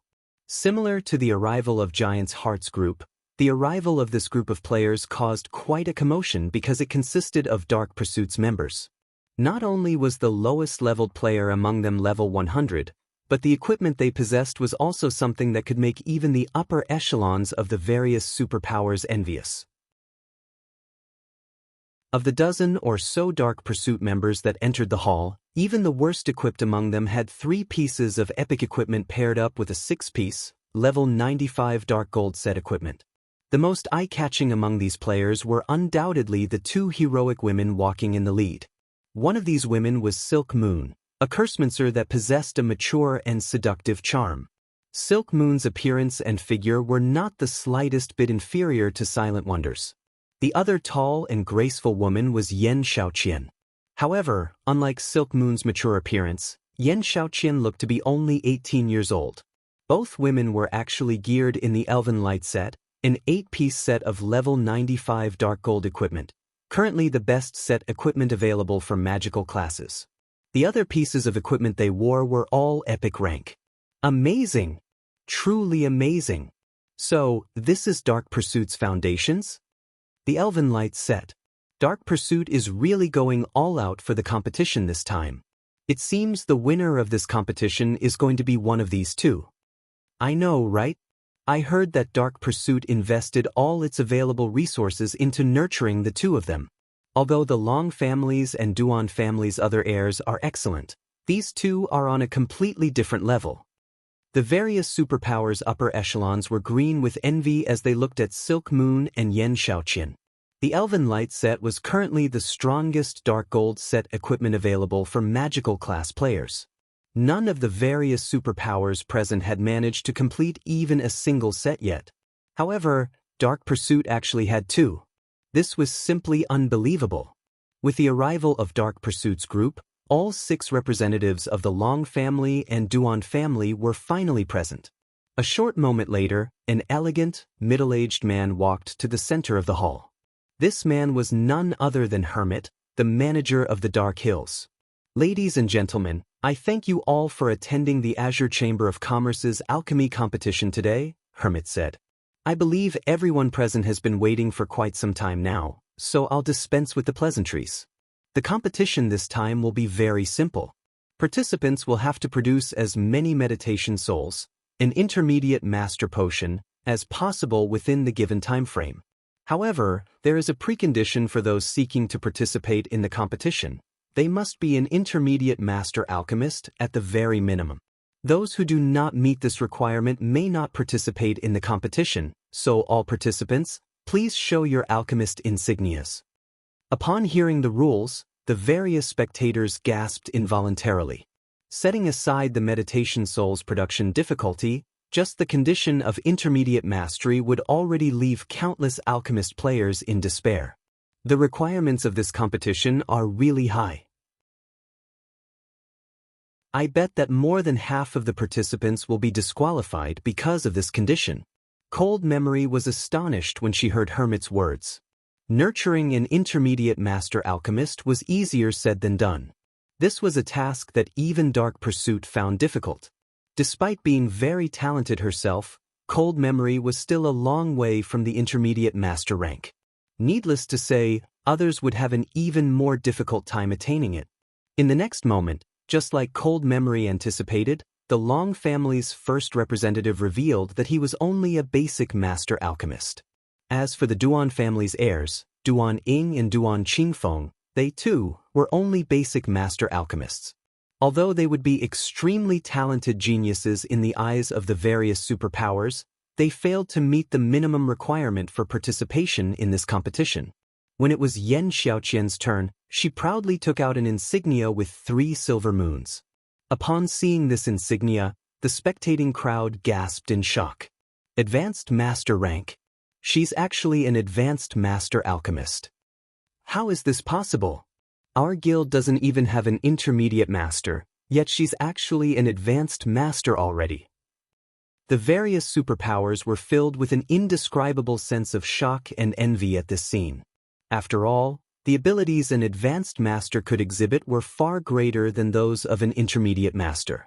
Furthermore, an advanced master could produce advanced master potions, which would be extremely useful when exploring new maps in the future. However, shortly after Yan Xiaoqian flaunted her insignia, the Long family's Silk Moon also took out an insignia with 3 silver moons on it, shocking the spectating crowd once more. 2 advanced master alchemists. How powerful is Dark Pursuit? Advanced master alchemists. Sure enough, everyone else is no match for these 2 women. The various superpowers were left breathless by this revelation. At the same time, they also started growing fearful of Dark Pursuit's foundations. Big Sis Silk really is amazing. With this, we at least have a 50% chance of winning. Burning Owl sighed in relief when he saw Silk Moon's alchemist insignia. The latest information he had received said that Yan Xiaoqian had been promoted into an advanced master alchemist already while Silk Moon was still trying. Hence, he had been considerably worried until this point. Now that Silk Moon had become an advanced master alchemist as well, both the Long family and Duan family could be said to be on the same starting line. It's a pity that Wonder did not join Dark Pursuit. Otherwise, she would also have had a chance at becoming an advanced master alchemist before this competition, and our chances of winning will be much greater. Cold Memory was relatively confident in her own guild's strength. However, as Silent Wonder was determined to stay in Zero Wing, Cold Memory couldn't do anything about it. This is already good enough. At least, it is much better than our initial expectations, South Dream said, chuckling. Read latest chapters at Wuxia World. You she caught up?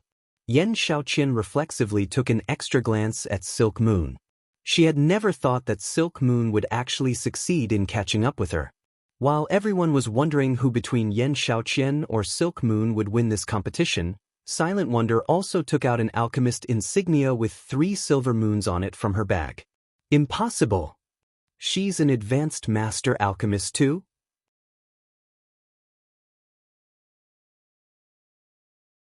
Chapter 2363. Shocking. The venue. Silence filled the competition venue as everyone stared at Silent Wonder's Triple Moon Alchemist insignia. They could all understand Silk Moon and Xianxia becoming advanced master alchemists, but none of them could fathom how Silent Wonder had become one as well. It wasn't easy to reach advanced master rank. Even now, very few of God's domain's superpowers had successfully nurtured an advanced master alchemist, yet Zero Wing had. It was utterly unbelievable. How is this possible? Cold Memory was shocked to see Silent Wonder's advanced master alchemist insignia. How has she been promoted so quickly? Completing the requirements to become an advanced master alchemist was easier said than done. Aside from talent, the rare resources required for research and experimentation were more than enough to give any superpower a huge headache. Dark Pursuit had only been able to supply these resources due to its control in the Moon God's world and access to precious alchemical resources. This was why Cold Memory was so confident in Dark Pursuit's ability to nurture advanced master alchemists. Any other superpower would likely run out of materials before one of its alchemists could reach advanced master rank. Zero Wing had the research workshop, but that only provided guidelines to assist the guild's lifestyle players. In doing so, it would only slightly reduce the amount of materials one would need for their experiments. Moreover, Silent Wonder had been some time away from reaching advanced master rank during their last meeting. She hadn't progressed as far as Silk Moon and Xianxia, who had stood before the threshold to advanced master rank. Even as talented as Silent Wonder was, she should have needed another fortnight to complete her promotion, yet she had caught up with Silk Moon and Xianxia in less than a week. Cold Memory couldn't imagine how Zero Wing had helped her accomplish the feat. Even Silk Moon and Xianxia, who stood beside Silent Wonder, were astonished. Little sis actually succeeded? Silk Moon could not help but glance at Shifeng, who watched from the spectator stands, with a soft smile. It seems Zero Wing is quite capable after all. Silk Moon knew better than anyone here how difficult it was to reach advanced master rank. One needed talent and resources. Anyone who said otherwise was either lying or a fool. An advanced master alchemist. Ha! This girl is quite impressive. Long Xianglong laughed when he saw the alchemist insignia in Silent Wonder's hand. Now, he was even more determined to take the girl with him to the Western continent. Even without a superpower's support, Silent Wonder had become an advanced master alchemist. She proved to be frighteningly talented. Long Xianglong acknowledged that Zero Wing had played a massive role in his niece's success, but how could such a small guild compete with the Azure Chamber of Commerce's resources? When the Duan family's members saw that Silent Wonder was also an advanced master alchemist, they watched on with grim expressions. Although the final victor would decide the competition's outcome, the fact that the Long family had one more advanced master alchemist than they did gave their competitor an edge. Why are you so worried? She's merely an advanced master alchemist, Duan Hanshan said as he eyed the people around him. So what if she's a talented alchemist? This competition won't be won on alchemy standards alone. The competition would determine which of the two families had a stronger heir. Even though this was an alchemy competition, it wasn't any ordinary battle between alchemists. High alchemy standards would provide an advantage, but combat power would also play a significant role. The participants would have to fight for the materials they needed. If they weren't strong enough in combat, they wouldn't secure enough materials, and without materials, how were they supposed to brew the required potion? With Duan Hanshan's comment, realization dawned on the other Duan family members. After all was said and done, this competition would rely on the strength of the competitors' backers. In this regard, Zero Wing was no match for Dark Pursuit. While everyone chatted amongst themselves, Hermit, who had inspected all 6 participants' insignias, spoke again. Since the remaining participants have met the minimum requirements, let's officially begin this competition. As you all know, the participants are required to produce meditation soul potions, an intermediate master potion. However, participants must earn their required materials, Hermit explained as he gestured to an approaching group of players. These players carried gigantic cages into the venue, all containing incredibly powerful beasts. He then turned to Silk Moon, Yen Xiaoqian, and Silent Wonder. You will face these level 100 wild beasts. You will earn more materials by defeating stronger monsters. Of the monsters we've prepared, the weakest is a lord. For defeating this monster, you'll acquire 3 sets of materials. The next monster is a high lord, and you'll earn 6 sets for defeating it. You will not be required to defeat the level 100 Great Lord, but if you survive against it for 10 minutes, you'll receive 10 sets of materials. If you survive for 10 minutes against the level 100 Grand Lord, you'll receive 20 sets of materials.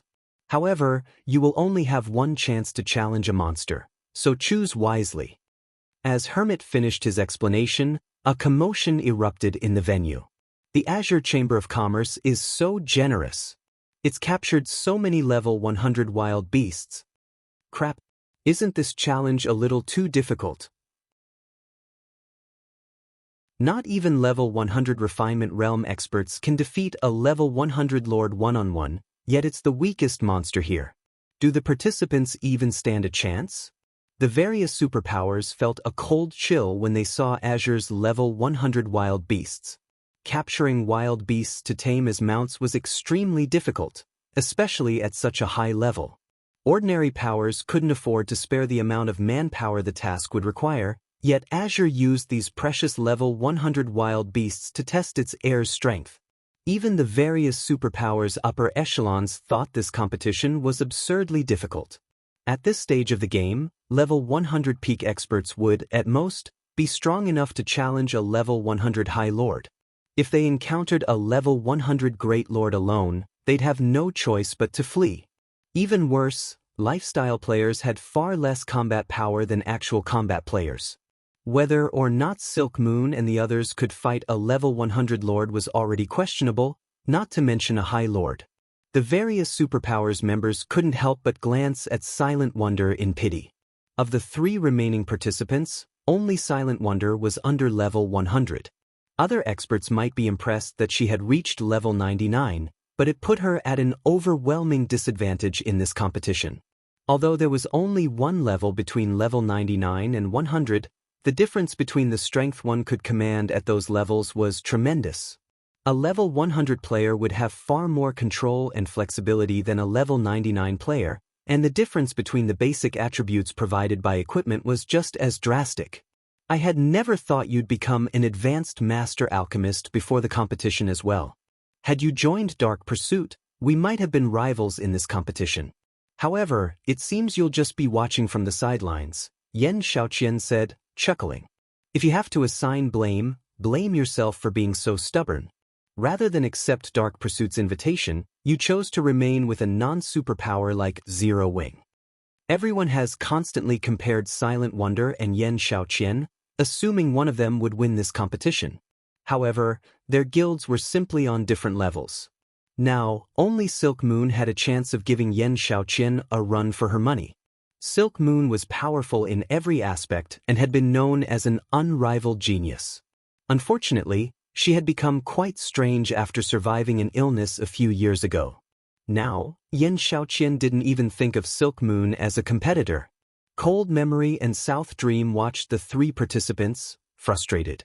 They had thought Silent Wonder had a significantly higher chance of winning now that she had become an advanced master alchemist, but even they would struggle in this competition, not to mention Silent Wonder.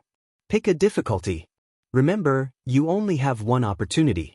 You won't get a second chance, Hermit told the 3 young women before him. This trial wasn't a simple test of strength, it would also test the participants' understanding of their strength. I choose the High Lord, Silk Moon said after giving the matter some thought. I choose the High Lord as well, Yen Xiaoqian said without hesitation. Hearing Silk Moon and Yen Xiaoqian's decision, Hermit nodded, satisfied. He then turned to Silent Wonder, curious about which beast the girl would choose. Although Silent Wonder hadn't yet reached level 100, she should have a chance against a level 100 Lord. If she could defeat it, she'd still have a chance at victory. Read latest chapters at Wuxia World. I wonder which difficulty Silent Wonder will choose? Is that necessary? She'll definitely challenge the Lord. That's her only hope. If she tries to face the High Lord, she'll likely die after a single hit.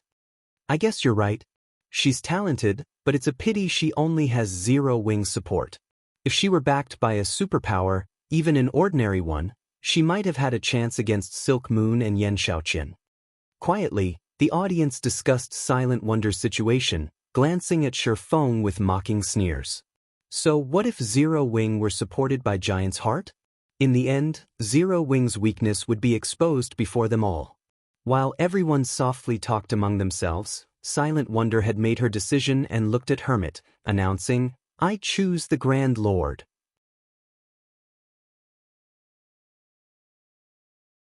Chapter 2364, Overwhelming Strength, a Grand Lord. She's lost her mind. That's a level 100 Grand Lord we're talking about. What arrogance! Has she never witnessed a level 100 Grand Lord strength before? Even domain realm experts would have to flee from such a monster. When they heard Silent Wonder's decision, everyone felt that she had gone mad and was hopelessly optimistic. Why else would she make such a foolish, insane choice?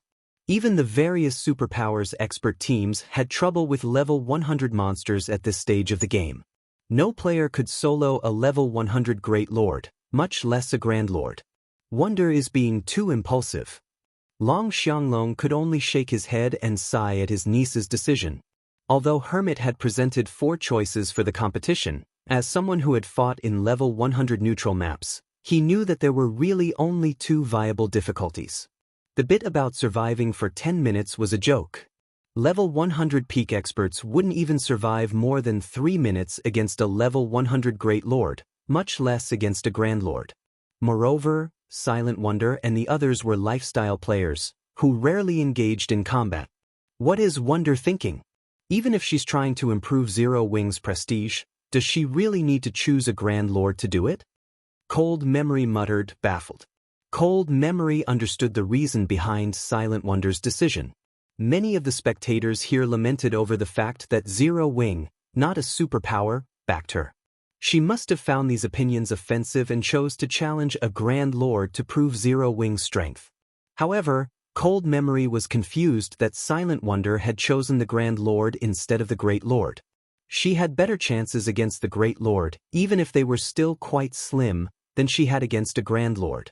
Now, she was simply making a fool of herself. Are you certain that you wish to challenge the Grand Lord, Wonder?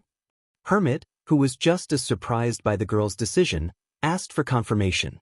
Before the trial, Azure's Grand Elders had tested the challenge's viability.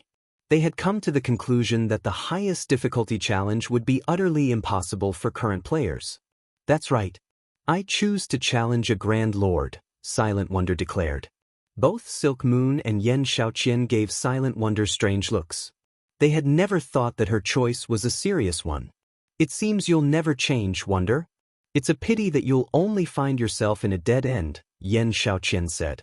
She understood that Silent Wonder was attempting to save herself from a hopeless situation, but her opponent wasn't aware of how terrifying a level 100 Grand Lord really was.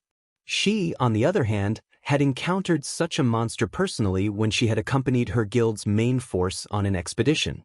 All right. Since you 3 have chosen, we'll begin the competition according to the original order, Hermit said. He could see Silent Wonder's determination, so he didn't try to dissuade her. A group of players then brought a 4-meter-tall cage into the venue. As the cage opened, a 3-tailed flaming tiger burst forth. As it did, Azure's members activated the magic array they had set up earlier, trapping the flaming tiger within. Not only did this magic barrier prevent the flaming tiger from escaping, but it also suppressed the flaming tiger's recovery speed. It was considered a bonus to the challengers. 3-tailed flaming tiger. Wild beast, High Lord, level 100 HP 42, 000, 000/42, 000, 000. The moment the flaming tiger emerged from its cage, every player in the venue felt an intense pressure bear down on them. Moreover, the temperature within the magic barrier rose due to the flaming tiger's body. It caused steam to rise, obscuring the space inside the barrier. However, Yen Xiaoqian, the competition's first challenger, was unfazed by the monster, and she slowly and steadily walked toward it. What? The instant Yen Xiaoqian entered the barrier, the flaming tiger roared and pounced, displaying such incredible speed that it made many of the Tier 2 experts in the venue nervous. The flaming tiger's movement speed was easily higher than that of a Tier 2 assassin. The flaming tiger swiped a paw at Yen Xiaoqian, and in response, she lifted her staff, summoning a thick ice wall between her and the High Lord. Even when the flaming tiger struck the ice wall, it suffered hardly any damage. What powerful attributes! Is this the might of the Elven Light set? Everyone watched in astonishment as Yen Xiaoqian effortlessly blocked the flaming tiger's attack. They were all aware of how powerful a level 100 High Lord was. Even a level 100, Tier 2 metric tons would struggle to tank one. The task would usually require 2 MTs. Yen Xiaoqian, however, had stopped the flaming tiger's assault with a simple spell. What amazing Tier 2 silent casting! Yen Xiaoqian's ice wall even surprised Cold Memory. The young woman hadn't cast the ordinary Tier 1 ice wall. Rather, Yen Xiaoqian had cast the Tier 2 spell Enchanted Ice Wall, a magically enhanced version of the Tier 1 ice wall. Of course, due to how complex Tier 2 spells were, they were difficult to cast without a chant. Even if an elementalist succeeded to do so without a chant, their completion rate would suffer, reducing the spell's power in turn. And yet, despite casting the spell without a chant, Yen Xiaoqian's ice wall was strong enough to stop the flaming tiger. Her success was a testament to her high spell completion rate. Seeing this, Cold Memory couldn't help but feel inferior when it came to mental fortitude and control over mana. Seeing that its attack had failed, the flaming tiger circled the ice wall, but Yen Xiaoqian didn't give it the opportunity. She immediately summoned several more ice walls, surrounding the flame tiger. She then double speed cast her Tier 2 spells, Earthen Spike and Frostwheel arrows. With nowhere to run, both attacks slammed into the flaming tiger, and damages of over -100,000 appeared above the High Lord's head, one after another. The flaming tiger tried to break through the ice walls, but Yen Xiaoqian replaced the destroyed ice walls almost instantly. When the flaming tiger did manage to break free and attack Yen Xiaoqian, she activated Blink and teleported to a safe distance. She would then create another line of ice walls, steadily draining the High Lord's HP. The young elementalist's performance stunned the various superpowers experts. They had never dreamed that a player could toy with a level 100 High Lord like this. The way she smoothly transitioned from spell to spell was particularly impressive. It almost looked like she gracefully danced across the battlefield as she attacked and evaded. Many of the peak experts felt their scalps tingle as they watched. In the end, Yen Xiaoqian killed the three-tailed flaming tiger in less than 15 minutes. After Yen Xiaoqian emerged from the barrier, it was Silk Moon's turn. She also had to face a three-tailed flaming tiger, but since she was a Cursemancer, her attack power wasn't as high as Yen Xiaoqian's, an elementalist. Even so, Silk Moon's performance stunned the crowd as well.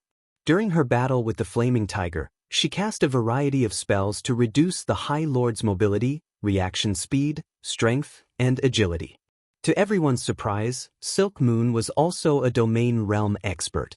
Once she had weakened the flaming tiger, the Cursemancer toyed with it as if she were playing with a kitten. Although Silk Moon's fight had lasted 5 minutes longer than Yen Xiaoqian's, she had seemed far more relaxed than her opponent.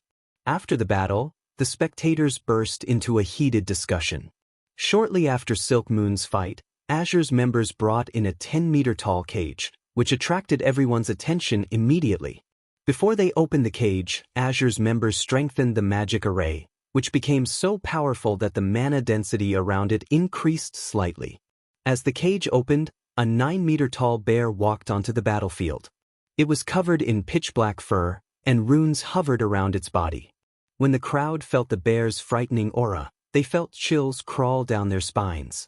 Dark Moon Bear, Wild Beast, Grand Lord, level 100 HP 210, 000/210, 000/000. It's so strong. So, this is a level 100 Grand Lord? How is this supposed to be a fair fight? That thing can likely kill peak MTs with a single slap. Few of these experts had ever seen a level 100 Grand Lord, and they couldn't help but gasp when they saw the Dark Moon Bear. If not for the magic array that trapped the wild beast, they might have fled from the venue. Wonder, it's your turn now, but it's not too late to give up, Hermit gently told Silent Wonder. No individual player could deal with a creature as strong as the Dark Moon Bear. Not only would players have to fight as a team to defeat this monstrosity, but they'd also have to rely on a magic array to suppress it. Trying to survive against the unsuppressed Dark Moon Bear for 10 minutes was utterly impossible for a level 99, Tier 2 player. However, Silent Wonder ignored Hermit's advice as she approached the magic barrier. She's insane. I wonder how many hits she'll last? Hits? You think she can last more than one? That's a level 100 Grand Lord we're talking about. My guild's chief MT underestimated a level 100 Grand Lord once, and he died after 2 hits. The team's healers didn't even have a chance to heal him. What can an elementalist like her possibly do? As everyone watched Silent Wonder walk toward the barrier, they were certain that she had some mental issues. As far as they were concerned, trying to fight such a powerful beast was suicidal. Guild leader Black Flame, will Miss Wonder really be all right against the Dark Moon Bear? White Autumn asked as he watched. He knew that Sure Feng was a Tier 3 player, but Silent Wonder wasn't. White Autumn wouldn't even be confident of lasting more than 10 minutes against the Grand Lord if he hadn't obtained the Sea God's blessing. Meanwhile, Silent Wonder's life aura wasn't particularly powerful, which proved that she only had an ordinary legacy. White Autumn doubted she'd even last 1 minute, much less 10. Relax. She knows what she's doing, Sure Feng said, chuckling. As soon as Sure Feng said that, Silent Wonder crossed the magic barrier. Almost simultaneously, the Dark Moon Bear charged at her, its frightening aura startling some of the Apex experts watching the fight. However, Silent Wonder held her composure. She simply removed her black cloak, revealing her crimson robes, and retrieved a resplendent staff from her bag, equipping it. As soon as she did, all of the mana within the barrier swarmed toward her as if she were this space's true queen. Read latest chapters at Wuxia World. EU. Before the Dark Moon Bear could reach Silent Wonder, she lightly swung her staff. Answering her call, mana surged toward the tip of her staff, transforming into a flaming spear that shot toward the Grand Lord. The fire spear was so fast that not even the Dark Moon Bear had time to react. Boom! As the fiery weapon and the pitch-black bear collided, a flaming pillar enveloped the Dark Moon Bear, its flames so powerful that it shook the magic barrier. When the flames subsided, the Dark Moon Bear slid to an abrupt halt.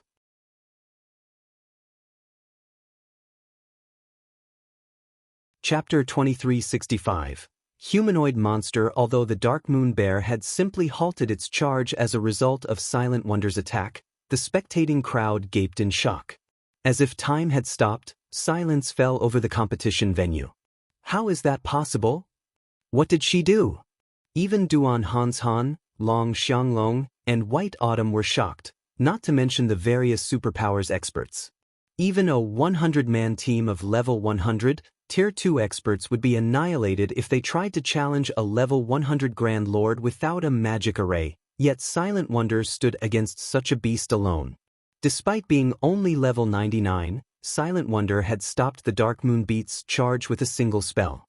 It was unbelievable. Since when has Wonder been able to silent cast Tier 2 spells so proficiently? Cold Memory stared at the smoking Dark Moon Bear, confused.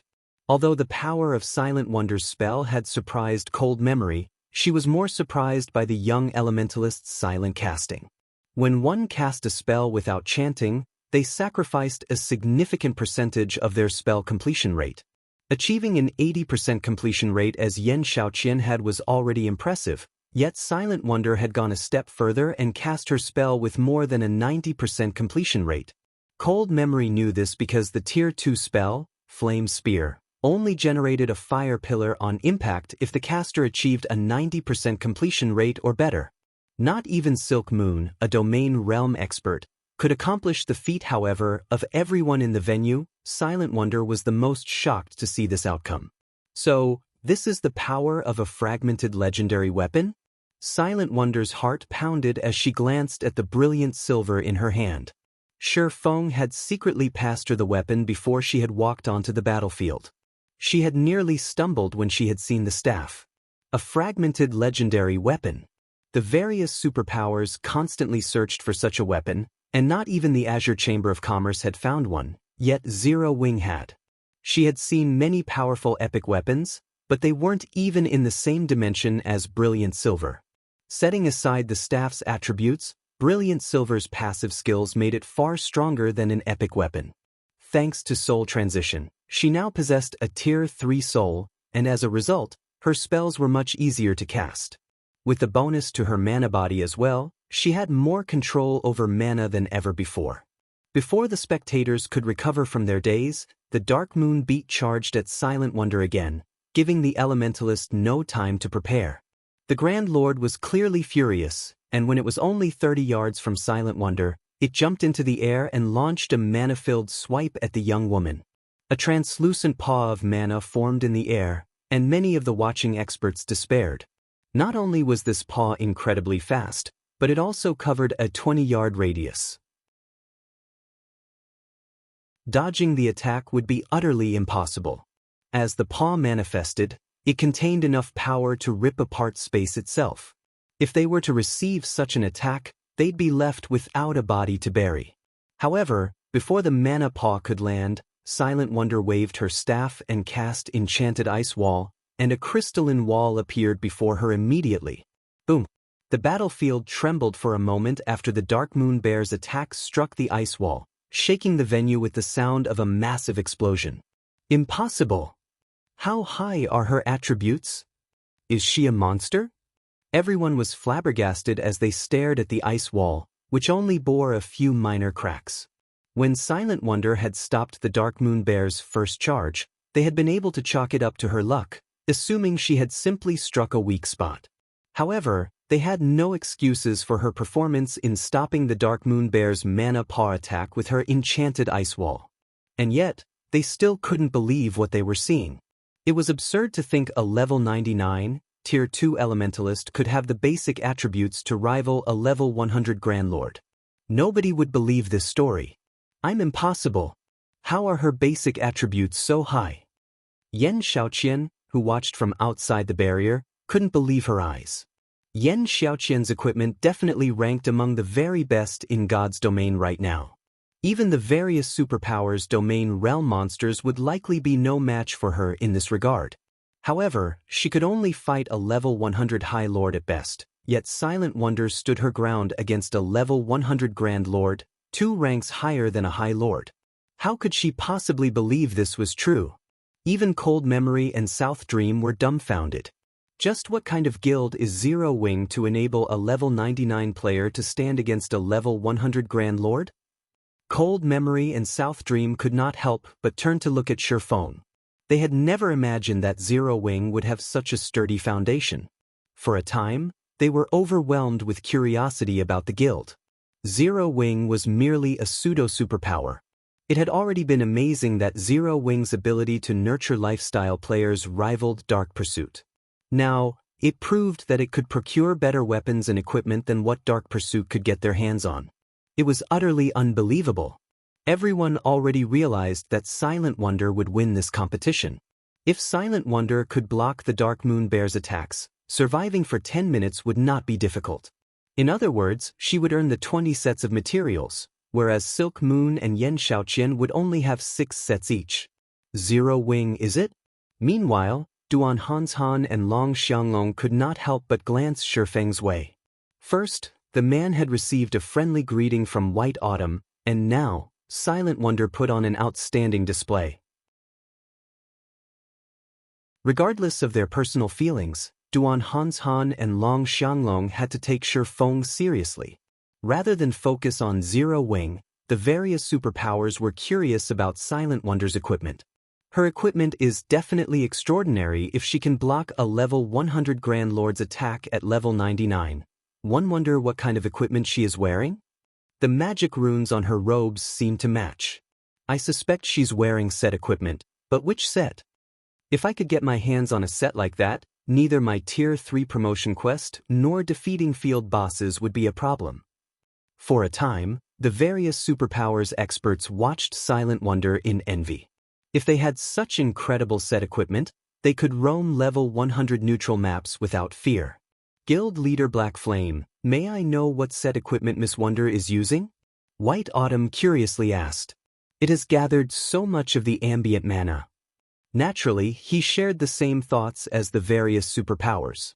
Such a set equipment would make killing field bosses in level 100 neutral maps so much easier. The set might even help him during his Tier 3 promotion quest. The Crimson Sunset, a Tier 2 advanced mana set equipment, Shi Feng answered honestly. A Tier 2 advanced mana set equipment? White Autumn's breathing became excited. He had never realized that Zero Wing was this powerful. He had heard of mana set equipment before. It was top-tier set equipment that was even more powerful than Dark Gold set equipment, but mana set equipment was painfully rare in God's domain. Moreover, the higher the mana set equipment's tier was, the rarer it would be. As far as he knew, none of the various superpowers had a single complete Tier 2 mana set equipment, yet Zero Wing had a complete advanced mana set equipment. If he could equip Giant's Heart's Peak experts with the Crimson Sunset, they'd have a better chance of completing their Tier 3 promotion quests as well. Vice Guild Leader White, are you interested in this Crimson Sunset? Shi Feng asked. You jest, Guild Leader Black Flame. I doubt any player would turn away something like this, White Autumn said, a hint of envy and desire flashing in his eyes as he gazed at the Crimson Sunset Silent Wonder War. Read latest chapters at Wuxia World.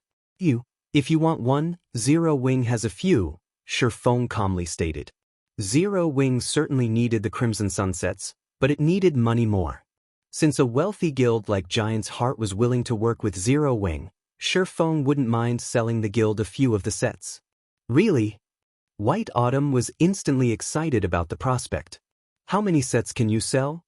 He had already witnessed the Crimson Sunset's effects. If he could get 2 or 3 sets for Giant's Heart, the guild's main force wouldn't have to worry about grinding in level 100 neutral maps, and he could challenge his Tier 3 promotion quest immediately. Zero Wing doesn't have many sets. Will 30 be enough? Shi Feng asked after giving the matter some thought.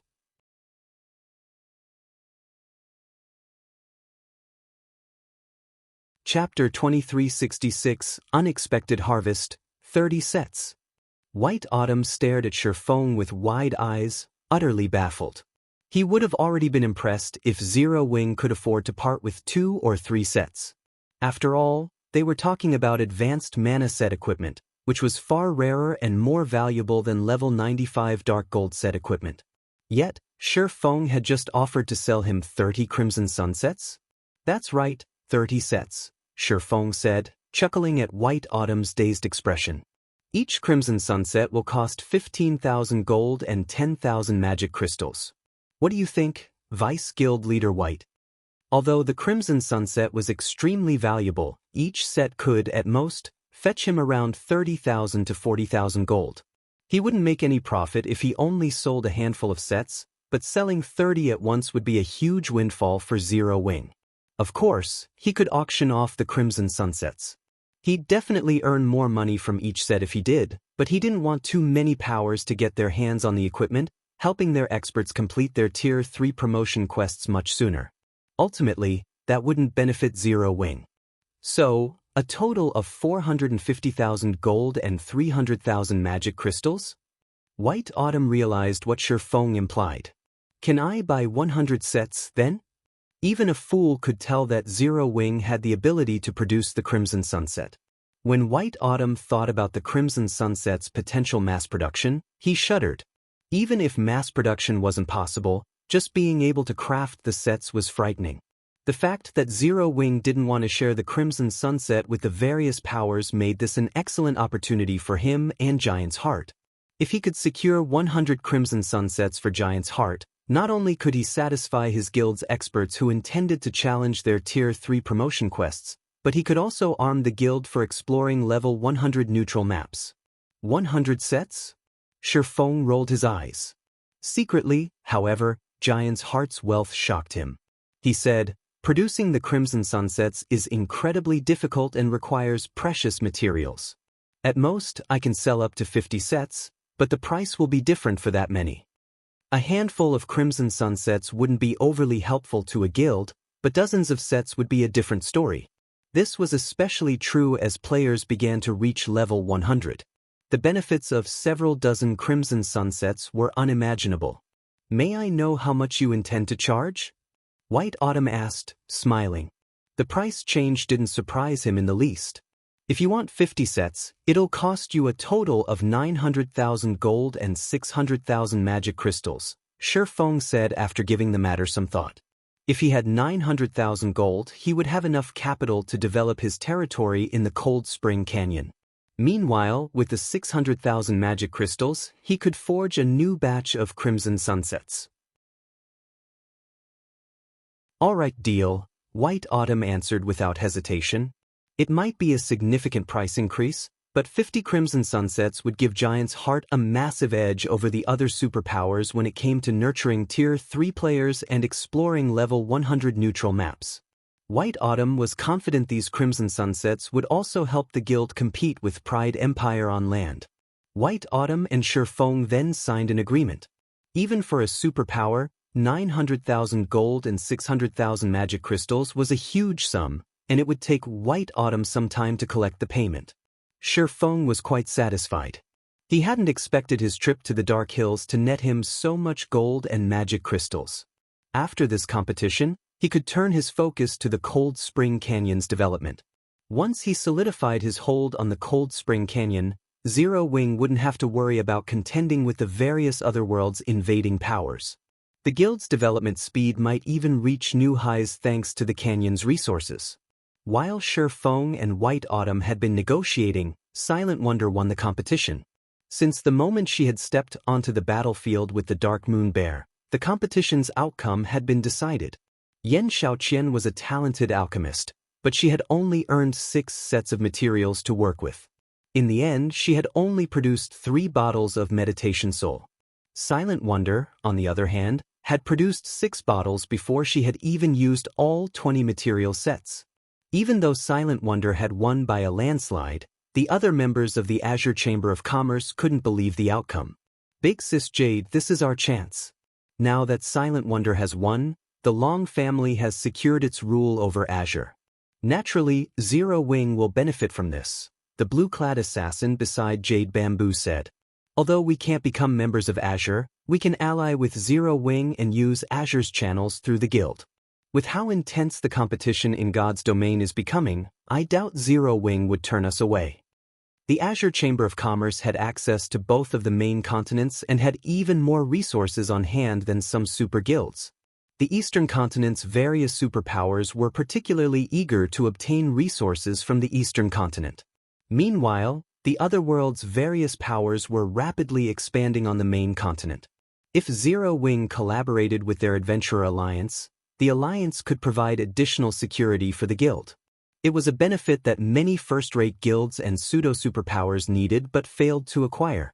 "All right, after the competition, I'll report the outcome to the Alliance Master," Jade Bamboo said, nodding.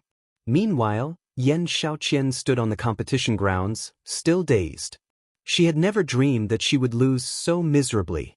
"I admit that I lost this time, Wonder, but you better not get complacent. Dark Pursuit's foundations are far more powerful than you can imagine. I will not lose the next competition between our families," Xianxia declared, glaring at Silent Wonder. She then turned and left. The competition for the rights to rule Azure had ended, but the shareholding families held this competition each year to determine the strength and potential of the younger generation. After all, the children held the future in their hands. Xianxia intended to use the next competition to recover from today's humiliation. Silent Wonder simply shook her head. She hadn't thought that Xianxia would view her as a rival. "Wonder, the competition is over. From now on, our Long family will be responsible for leading Azure in God's domain," Long Xianglong said as he approached Silent Wonder. "Everyone has witnessed your talents. Return to the Western continent with me." You'll only be able to grow by training at the chamber's main headquarters. The Eastern continent's legacies can't compare to those on the Western continent, and strength is everything in God's domain. You don't have to worry about Zero Wing. I'll give Zero Wing a large-scale shop in Demonstone Town. Not only will the guild be able to earn a significant amount of resources through the shop, but it will also have access to plenty of treasure from the Western continent. Silent Wonder's display had certainly shocked Long Xianglong. He hadn't realized that his niece was so powerful. She was just as talented in combat as Yan Xiaoqian. Although he had also been surprised to learn that Silk Moon had reached the domain realm, her health remained a problem. Unfortunately, Burning Owl couldn't lead the Long family to glory in the future alone. Hence, Silent Wonder's participation was absolutely necessary. Read latest chapters at Wuxia World. Third uncle. I already told you. I've decided to stay in Zero Wing. Silent Wonder insisted. Enough nonsense. With your talents, it won't be long before you become one of the chamber's vice guild leaders. You'll have no issues becoming a grand elder in the future, either. You'll have a much better future with the chamber than in a pseudo-superpower like Zero Wing, Long Xianglong argued. At this rate, you'll only ruin your prospects. As Silent Wonder tried to explain herself, everyone in the hall heard a deep voice. Elder Long, Silent Wonder is a genius, but I disagree that she'll ruin her future by staying in Zero Wing. Silence descended on the venue. No one had expected someone to be daring enough to refute Long Xianglong's statement, and everyone spun toward the speaker. The player that had interrupted the conversation between the Long family members was none other than Shi Feng, who slowly approached Long Xianglong.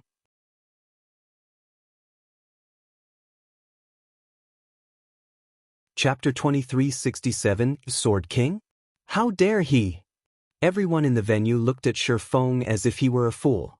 Long Xianglong was the strongest member of the Long family's second generation. He was even capable of contending with Hermit, and now that the Long family had secured the right to rule Azure, his status in the chamber was even higher than Hermit's and Duan Hanshan's. The various superpowers would do anything they could to befriend Long Xianglong at this point, and yet, Shi Feng had done the exact opposite, destroying any goodwill he had earned from helping Silent Wonder achieve victory. There's definitely something mentally wrong with that guy, Big Sis Jade.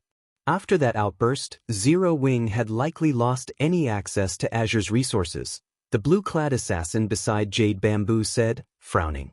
Long Xianglong was the second most influential person from the Long family's second generation.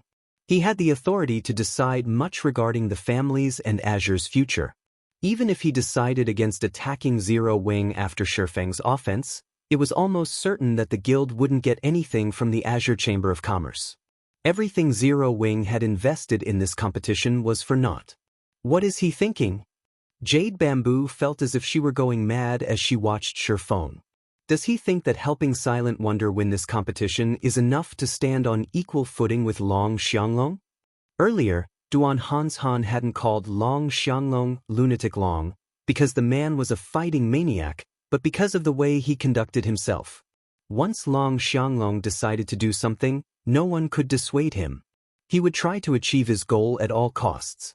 It was easy to imagine what outcome awaited Shi Feng for offending the man. Shi Feng had already secured Azure's bountiful resources for his guild, yet he had thrown that away just as quickly. Not even a fool would be so wasteful, yet Shi Feng had done so without any hesitation.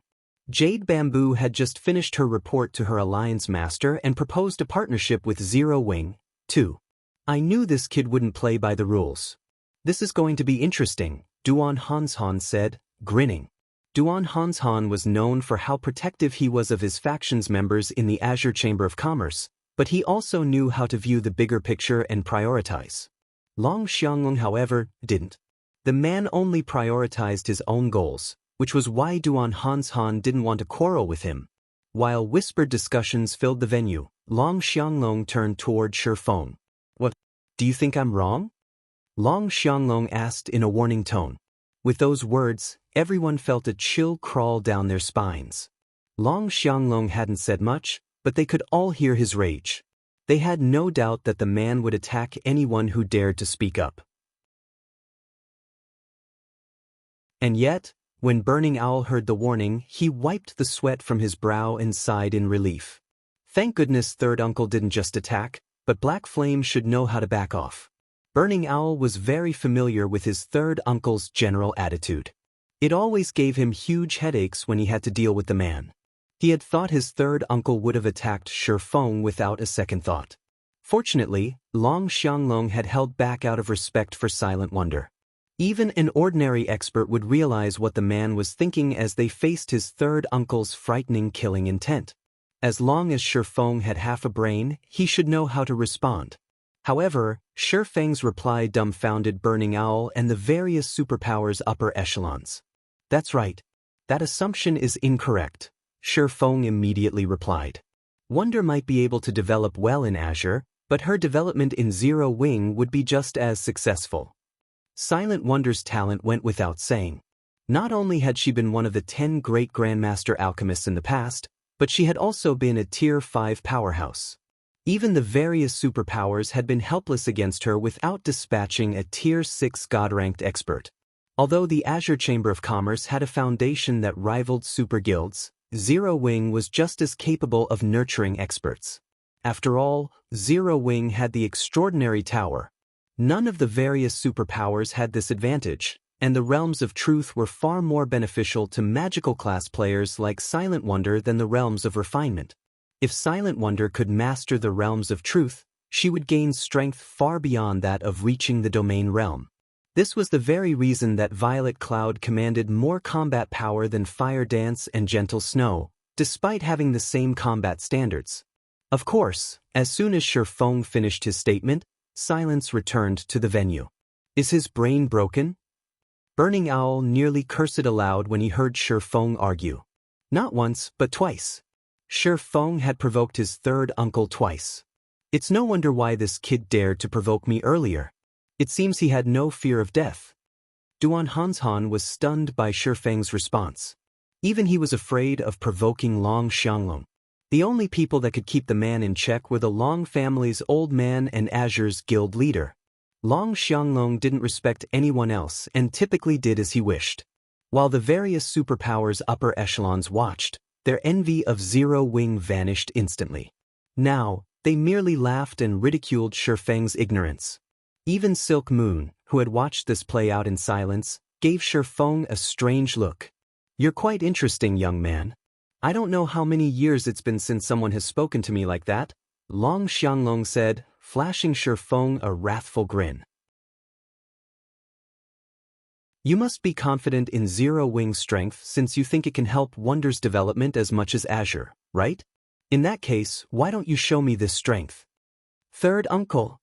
Silent Wonder rushed forward to dissuade Long Xianglong. Do not interfere, Wonder. I want to see the standards of the guild you so favor, Long Xianglong said as he raised his hand to stop Silent Wonder. He returned his attention to Shifeng and said, My requirements of your guild aren't high. Since you're the guild leader, you should have satisfactory combat standards. If you can survive 10 moves against me, I'll stand aside. However, if you fail, Wonder will have to leave Zero Wing. Of course, Zero Wing will still gain access to the resources it deserves. What do you think? As far as Long Xianglong was concerned, Shifeng was an ignorant fool that had grown arrogant because he had obtained some good equipment for Silent Wonder, and Silent Wonder still viewed God's Domain as the same kind of virtual reality game of the past. She simply didn't realize the advantages the Azure Chamber of Commerce had in God's Domain. What? Are you afraid? Long Xianglong taunted, interpreting Shifeng's silence as fear. As Shifeng was about to speak, White Autumn suddenly stepped forward. Is this necessary, Brother Long? Can we not allow the younger generation to make their own decisions? White Autumn asked. Everyone was surprised by White Autumn's intervention. What relationship does White Autumn have with Zero Wing? I can't believe he's actually willing to stand up for the guild in a situation like this, Jade Bamboo muttered as she curiously glanced at Shifeng. Now that the Long family ruled Azure, the various superpowers would fight for its favor. They'd do anything in their power to support Long Xianglong, and yet White Autumn chose to support Zero Wing. This was simply unbelievable. Please do not try to stop this, Vice Guild Leader White. This is between us, Long Xianglong said. Although he was just as surprised, he rejected White Autumn's advice. "Brother Long, you misunderstand. I'm not trying to stand against you. I'm only doing this for your own good," White Autumn said, shaking his head as he smiled. "Read latest chapters at Wuxia World." What are you trying to say?" Long Xianglong coldly demanded. "I mean that you're no match for guild leader Black Flame," White Autumn explained with a sigh. "I'm not a match for him?" Long Xianglong laughed. "And why not? Do you think that Azure is no match for Zero Wing just because it has powerful weapons and equipment that Azure cannot secure its own?" Long Xianglong knew that Zero Wing had powerful foundations. He could easily evaluate Silent Wonder's equipment. As Zero Wing's guild leader, Shifeng's weapons and equipment should be just as good, if not better, than Silent Wonder's, but that didn't mean that the Azure Chamber of Commerce was inferior in this regard. It is because he is a Tier 3 Sword King.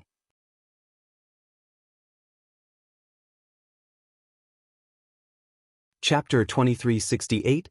Venue shocked. White Autumn hadn't been loud, but everyone in the venue had heard him clearly.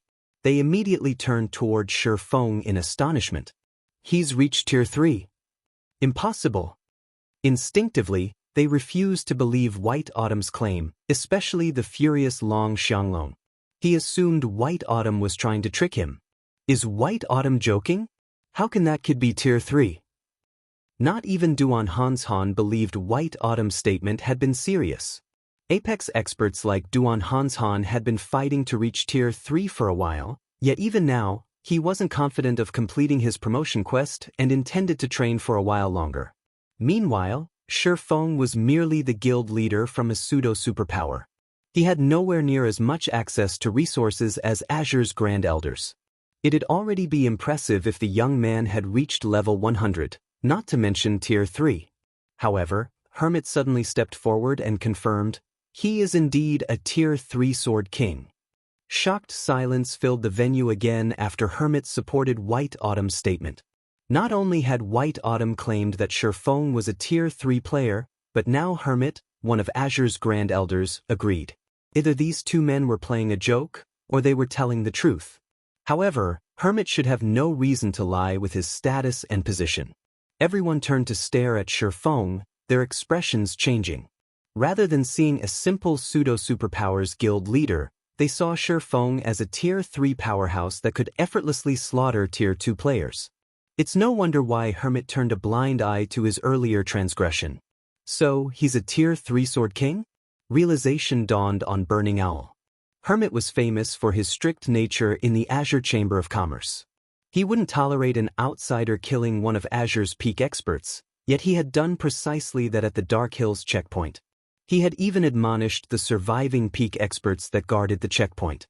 Hermit wasn't trying to interfere with the two main families' affairs, he just wanted to prevent any friction between Azure and Shifeng. Tier 3? He's certainly hidden his strength, Jade Bamboo muttered. Now, she watched Shifeng with a more serious gaze. She hadn't thought that Zero Wing had such an incredible foundation. The Tier 3 promotion quest was an exceptionally difficult trial. Based on what she knew, none of God's domain's superpowers had successfully nurtured a Tier 3 player yet.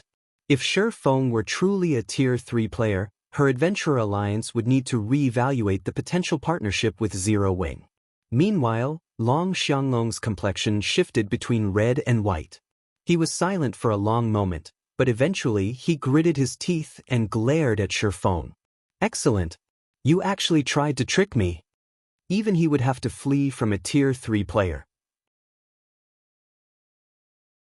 The difference between the tiers' power was simply too massive to overcome, which was how Tier 2 players so easily trampled over Tier 1 players. Meanwhile, Duan Hanshan was relieved that he hadn't attacked the man earlier. Otherwise, he would have been in this awkward position, rather than Long Xianglong. "Elder Long, do you still desire a match?" Shifeng asked, smiling faintly. Shifeng could understand Long Xianglong's desire to drag Silent Wonder to the Azure Chamber of Commerce, but he couldn't ignore the man's insult that Zero Wing would destroy her future. If Long Xianglong wanted a match, Shifeng didn't mind showing off Zero Wing's foundations. "No need. I admit that I am no match for you right now," Long Xianglong decided. However, The difference between our individual strengths doesn't prove anything. Nurturing experts require a massive amount of resources. Is Zero Wing better equipped than Azure to handle that requirement? How would we know if we don't try? Shifeng nonchalantly replied.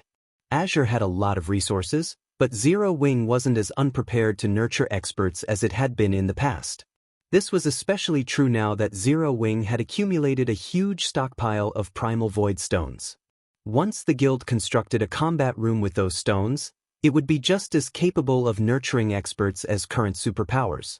Furthermore, Shifeng had a better understanding of what awaited players after Tier 3 than anyone. Good. Very good. Azure holds this competition between the shareholder family's younger generation every year. Naturally, Wonder will participate in next year's competition as well. Show me how far she'll develop with Zero Wing without Azure's resources. Long Xianglong snarled before he turned and left. Third uncle. Silent Wonder felt anxious as she watched Long Xianglong storm off. Zero Wing had expended a lot of resources to help her improve. She had hoped to return the favor with resources from Azure once she had won the competition, but Long Xianglong's attitude made it clear that he had no intention of giving her guild a single cent. Don't bother, second sis. You know how third uncle is. We'll have to wait until he calms down to persuade him, Burning Owl advised, trying to ease Silent Wonder's nerves. She had no choice but to give up, despite how guilty she felt. Meanwhile, the various spectating powers joyfully grinned at Shifeng, especially Duan Han. Despite helping the Long family a great deal, Zero Wing would walk away with nothing. Why wouldn't Duan Han be pleased? Black Flame is very strong, but he's foolish. He threw away such a golden opportunity. Yan Shaoqian looked at the man, a little disappointed. It seems Silent Wonder won't be a match for me in the next competition. Black Flame really is stubborn. If he hadn't provoked Long Xianglong, he would have secured precious resources from the Western continent. Not only would Zero Wing have grown stronger, but it would have had an easier time fending off the other world's invading powers. But he's lost everything. What can he possibly do by himself? The blue-clad assassin beside Jade Bamboo surmised, just as stunned by Shifeng's performance as the rest of the crowd.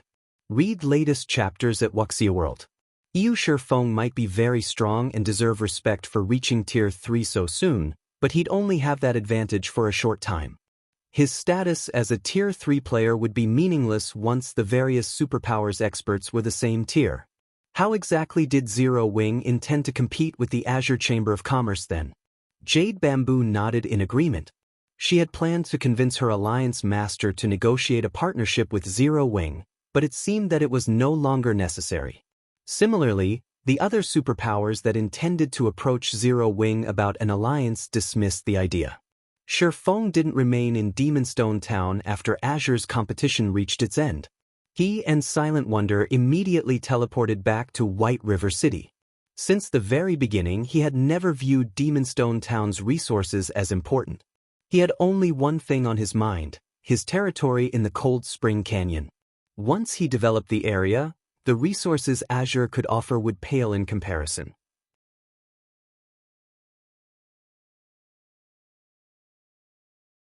Chapter 2369, Candlelight's New Benefits. 2 lights flashed in White River City's teleportation hall as Shifeng and Silent Wonder returned. Although they had only been away from the city for about half a day, it had changed significantly. There were visibly more players in the teleportation hall than when they had left, and many of these players originated from the various other worlds. Their life auras were clearly different from the main continent's ordinary players. Many of Star Moon Kingdom's original inhabitants couldn't help but envy these otherworld players when they saw them. Being a silver member in the Star Moon Adventurer Alliance is wonderful. The Alliance actually lets them tag along with so many experts when questing and leveling up. A level 92 shield warrior in full level 90 mysterious iron equipment said as he watched a team walk toward the teleportation array. I wonder when I'll get promoted to silver rank. When I do, my friends and guilds will die from envy. Silver members might get excellent benefits, but becoming one of the Alliance's elites is easier said than done, one of the shield warrior's teammates, a level 93 assassin, said.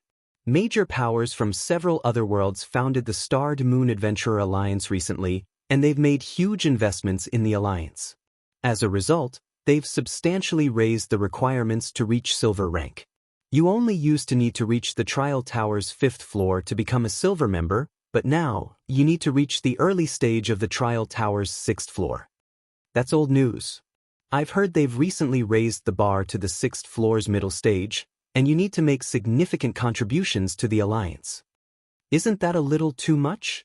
The level 92 shield warrior exclaimed. Even in our adventurer team, only a handful of people can meet that requirement. I know, right? The level 93 assassin said, sighing. As players' average combat standards rose, the requirements to be considered an expert increased as well, but even at this stage of the game, the various major powers considered a player an ordinary expert if they could reach the late stage of the Trial Tower's 5th floor. The Star Moon Adventurer Alliance, however, required its silver members to reach the 6th floor's middle stage, much to the despair of many of the alliance's ordinary experts. These otherworld powers are moving so quickly?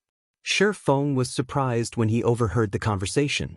The various otherworld powers had only established adventurer alliances to recruit independent players after encountering resistance on the main continent during his previous life. Since individually, these powers' abilities and resources were limited, they usually worked together to run an adventurer alliance. And yet, these otherworld powers had begun to work together much sooner than they had in the past. Naturally, this would have a greater impact on the main continent's various powers. After all, independent players made up the majority of God's Domain's player base. With this thought in mind, Shi Feng hurried toward the candlelight trading firm. The Otherworld Powers partnership would even have a massive impact on Super Guild's development, not to mention Zero Wing. If Zero Wing wanted to survive this invasion, not only would it have to grow its members' overall strength, but it would also have to recruit far more capable players. While they walked, Shi Feng instructed Silent Wonder to level up so she could complete her Tier 3 promotion quest sooner than later. Her combat standards weren't low, and she was just a step away from the Void Realm. She shouldn't have any issues completing her promotion quest as soon as she reached level 100 with the help of the enhanced Crimson Sunset. She'd likely have an even easier time completing it than Cola and the others. The first thing Shi Feng did upon returning to the candlelight trading firm was to contact Melancholic Smile and have her prioritize the Crimson Dragon flying ship's production and material collection. He also told her to recruit more lifestyle players with high potential. After players reached level 100, lifestyle players would become a guild's main source of weapons, equipment, tools, and potions. The power that commanded the most lifestyle players would gain control over weapon and equipment supply after level 100. Fortunately, the various major powers would only figure this out once they began to explore level 100 neutral maps. Guild Leader, the various otherworld powers have been rapidly expanding their lifestyle player recruitments lately. Moreover, they are offering considerably high salaries. It won't be easy to compete with the Adventurer Alliance in this regard since it is an independent organization, Melancholic Smile said, smiling bitterly. To make matters worse, the kingdom's independent players have gone crazy since the Star Moon Adventurer Alliance has published its membership policy. Some lifestyle players have even begun to withdraw from their large guilds to join the alliance. Although Candlelight had a massive competitive edge thanks to its 4-star shop in White River City, that edge was only effective against the various large guilds. Independent organizations like the Star Moon Adventurer Alliance were a different story. As long as the alliance offered some benefits, both lifestyle players and combat players would be more than willing to join. The alliance's rules weren't particularly strict, after all. I understand. Shi Feng nodded. But no matter what, we need to accelerate the trading firm's development. From now on, I intend to give normal members access to the meditation rooms as well, but they'll have to pay 10,000 GCPs per hour. We'll also open the research workshop to all internal members for 50,000 GCPs per half hour. Core members will receive a 20% discount for the research workshop. These conditions should be enough to lure in quite a few capable lifestyle players, Melancholic Smile said, her eyes glowing with excitement. The basic meditation room was extremely helpful to lifestyle players, especially those who hadn't yet reached the master rank. The room's environment was miraculously effective when players practiced production methods. In addition, the meditation room could help players when they created basic master designs or recipes. Access to the rooms was a very attractive benefit to lifestyle players. Candlelight's normal members hadn't had any access to the basic meditation rooms thus far since there were too few available, but now that Candlelight had a 4-star shop and 5 3-star shops, the number of rooms available had skyrocketed. Renting some of the basic meditation rooms to the trading firm's normal members wouldn't affect the internal members' development in the least. Moreover, Candlelight wasn't strict with its normal members. Normal members were only required to produce a certain number of items every day. If lifestyle players learned that they could rent basic meditation rooms as a normal member in Candlelight, they'd lose their minds. Only 3-star shops and greater had basic meditation rooms, and at this stage of the game, very few powers had 3-star shops, most of which were superpowers. Generally, these superpowers reserved the basic meditation rooms for their master lifestyle players. Normal members had no hope of using them. Read latest chapters at Wuxia World. However, Candlelight's players, regardless of lifestyle rank, would be able to rent a basic meditation room in the Candlelight trading firm. Furthermore, based on the value of Candlelight's GCPs, 10,000 GCPs were only equal to 30 gold. Renting a basic meditation room for 30 gold an hour was a bargain that lifestyle players wouldn't find anywhere else in God's domain. The various adventurer alliances might be able to offer more resources and freedom, but these factors wouldn't be nearly as helpful to a lifestyle player's development as a basic meditation room. Shi Feng left Melancholic Smile to oversee the adjustments and recruitment. He then resumed the Crimson Sunset's production to help the guild's core members prepare for their Tier 3 promotion quests. After half a day of work, White Autumn's Secret visited the Candlelight trading firm to fulfill his transaction with Shi Feng. In exchange for 50 Crimson Sunsets, Shi Feng instantly obtained 900,000 gold and 600,000 magic crystals. I finally have enough money. Time to visit the Adventurers Association. Shi Feng brimmed with confidence as he gazed at the astronomical sum of coins in his bag. He left the Candlelight trading firm immediately, heading toward the Adventurers Association.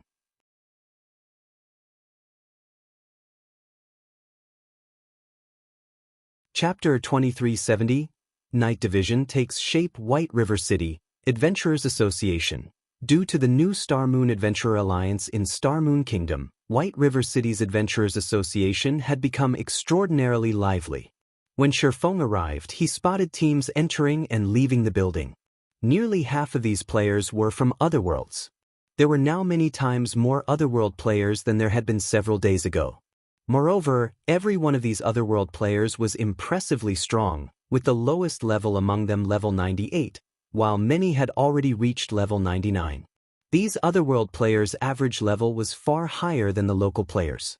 There are so many people here. Has it started already? Shi Feng was a little surprised as he watched the teams flow in and out of the association. The otherworld powers weren't the main continent's various powers' true opponent. Rather, it was the otherworld's general populace. When the planar passages had first opened, only the otherworld's asterisk major powers had been able to cross to the main continent since they had monopolized their respective passages.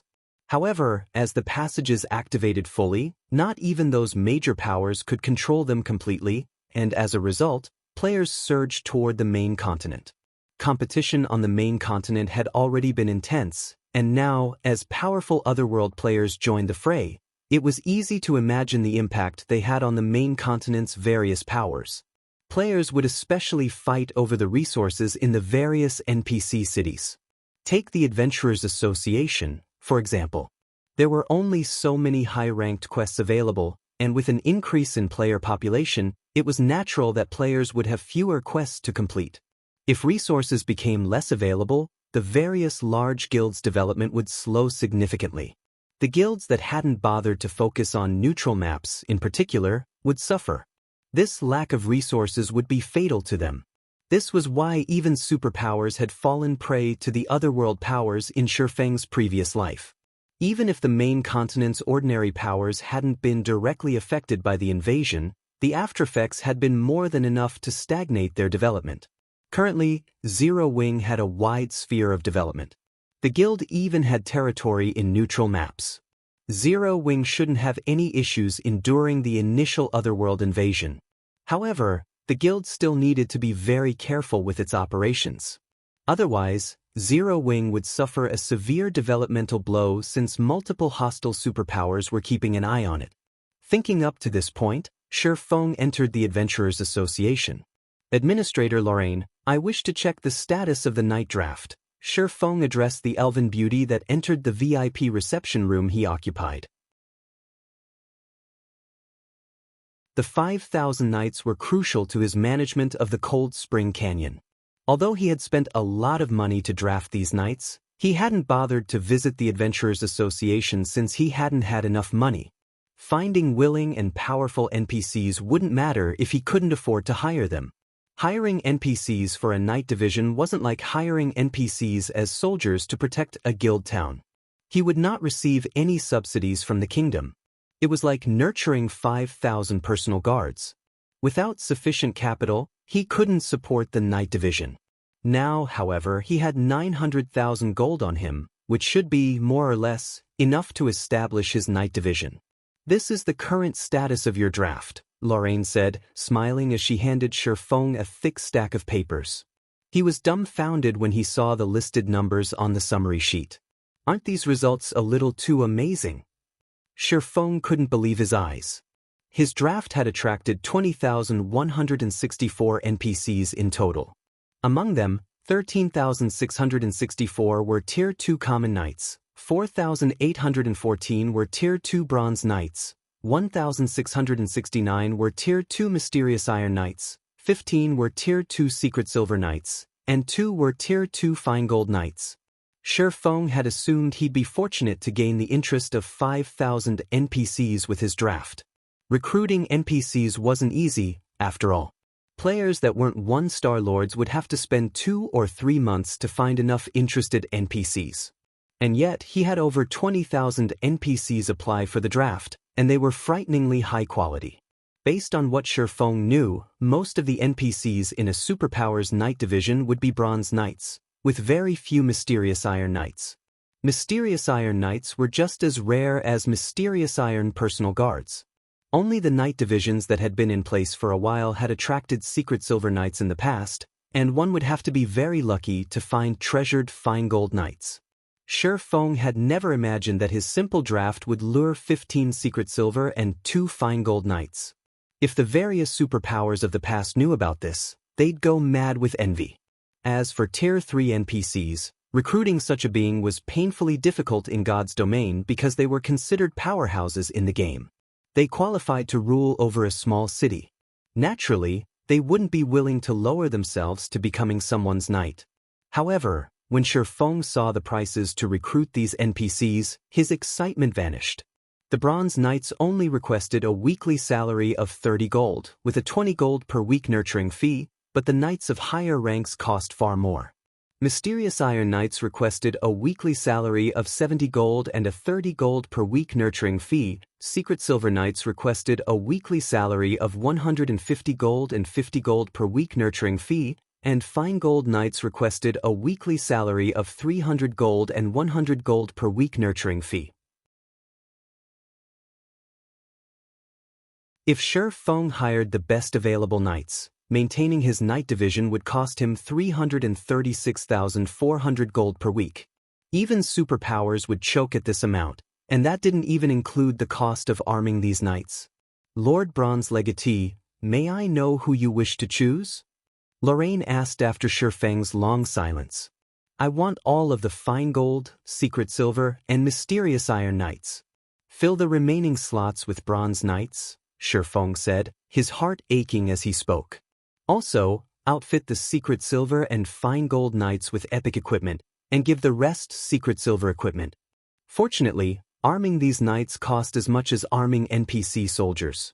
A full set of level 100 to level 150 epic equipment cost 4,000 gold, and a full set of level 100 to level 150 secret silver equipment cost 50 gold. Even so, it still cost him a total of 317,150 gold to outfit his entire night division. Very well. Your total comes to 653,550 gold coins, Lorraine announced after calculating the total cost. Here, Shifeng said, gritting his teeth.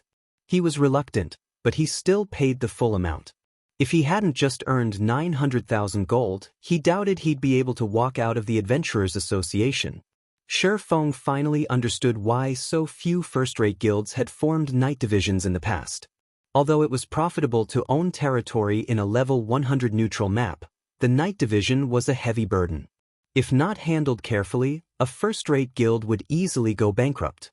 Only superpowers could afford to maintain a night division without major repercussions. Now that you have hired your knights, please prepare their accommodations in your territory as soon as possible. If they do not have suitable accommodations, they may dissolve their contracts, Lorraine warned Shifeng after she received the payment. At the moment, there wasn't even a town in Cold Spring Canyon. That won't be a problem. I wish to transfer Stone Forest City to my new territory now, Shifeng said. He then handed another 50,000 gold to the Elven administrator. Once players had a land of their own, they had the authority to transfer a guild town or city to the area. Of course, the transfer had a price, which would depend on the target's size. Transferring a basic city like Stone Forest City would cost 50,000 gold, while if one transferred an advanced town, they'd only have to pay 10,000 gold. Read latest chapters at Wuxia World. EU mainstream players had already reached level 95, while most experts were, on average, level 97. They weren't far from level 100.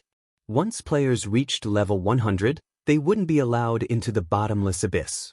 Although the bottomless abyss had bountiful resources, it would become drastically less useful to players as time passed, and as a result, Stone Forest City's daily income continued to decrease.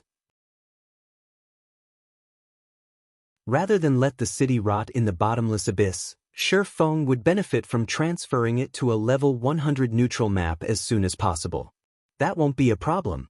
We'll send people to transfer your city immediately, Lorraine said as she accepted the 50,000 gold. She retrieved a map of the Cold Spring Canyon, smoothing it down on the table. Where do you wish to place I want to transfer it here, beside Cold Spring Lake, Shifeng said as he pointed at one of the mountaintops near the lake. Very well. The transfer will be completed in 1 hour, Lorraine informed him once she had confirmed the destination. Once Shifeng had settled his affairs with the Adventurers Association, he promptly returned to the candlelight trading firm to wait. At the same time, Stone Forest Town abruptly disappeared from the bottomless abyss, leaving a bunch of confused players in an empty plot of land.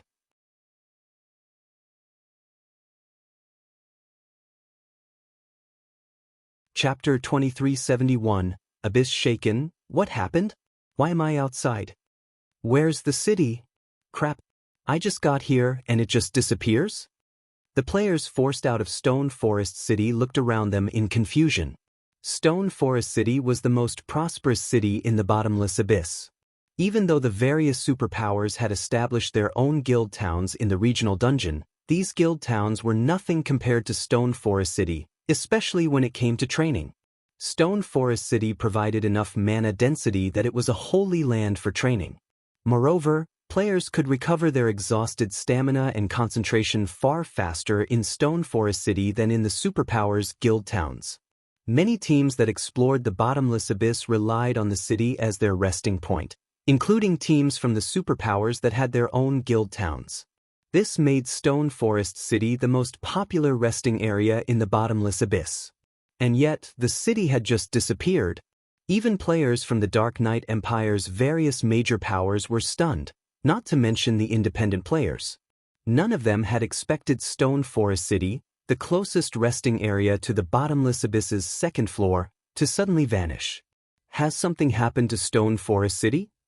Since the city disappeared once everyone was teleported out of it, Zero Wing must have transferred the city elsewhere. Transferred Stone Forest City elsewhere? Is Zero Wing insane? Does the guild want the bottomless abyss's resources? All of the various major powers members had their guesses regarding the city's abrupt disappearance, and they all reported back to their superiors. For a time, the various powers in the bottomless abyss were in an uproar. Stone Forest City had become irreplaceable in the bottomless abyss. Almost every power that wanted to explore the regional dungeon had to use the city, or their progress would fall behind their competition. Naturally, as one of the city's shareholders, the secret pavilion immediately received the news. What is Zero Wing doing? They moved Stone Forest City without mentioning it to us? Don't they know that this is a crucial moment for conquering the bottomless abyss? Yuan Tiexin's expression darkened as he read the latest report. Currently, the various superpowers were frantically trying to explore the bottomless abyss's third floor. The loot in that area was incredibly important. Not only did the third floor's monsters drop plenty of top-tier, level 95+ weapons and equipment, but they also dropped a ton of magic crystals.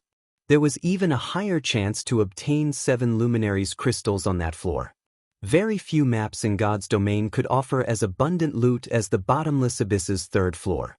Moreover, since the planar passages had opened, the situation on the main continent had become painfully tense. A war of unimaginable scale could break out between powers at any time. Even the secret pavilion had to prepare. Stone Forest City's sudden disappearance from the bottomless abyss would definitely impact the secret pavilion's plans. The secret pavilion's guild leader had even called Yuan Tiexin personally about the matter. "Uncle Yuan, what should we do now?" Purple Jade asked. She was also quite concerned about the situation. After training in Stone Forest City, she had improved considerably. Now, she was only one step away from reaching the domain realm. "We have no choice. We have to meet with Black Flame now." The matter frustrated Yuan Tiexin. The secret pavilion owned some of Stone Forest City's shares, but Zero Wing held absolute authority over the city. Zero Wing might have an obligation to inform the secret pavilion of any decisions regarding Stone Forest City, but in truth, that didn't really matter. The secret pavilion simply had no say. While Yuan Tiexin and Purple Jade made their way to White River City, the various superpowers in the bottomless abyss took this opportunity to claim the prime real estate Stone Forest City had left behind.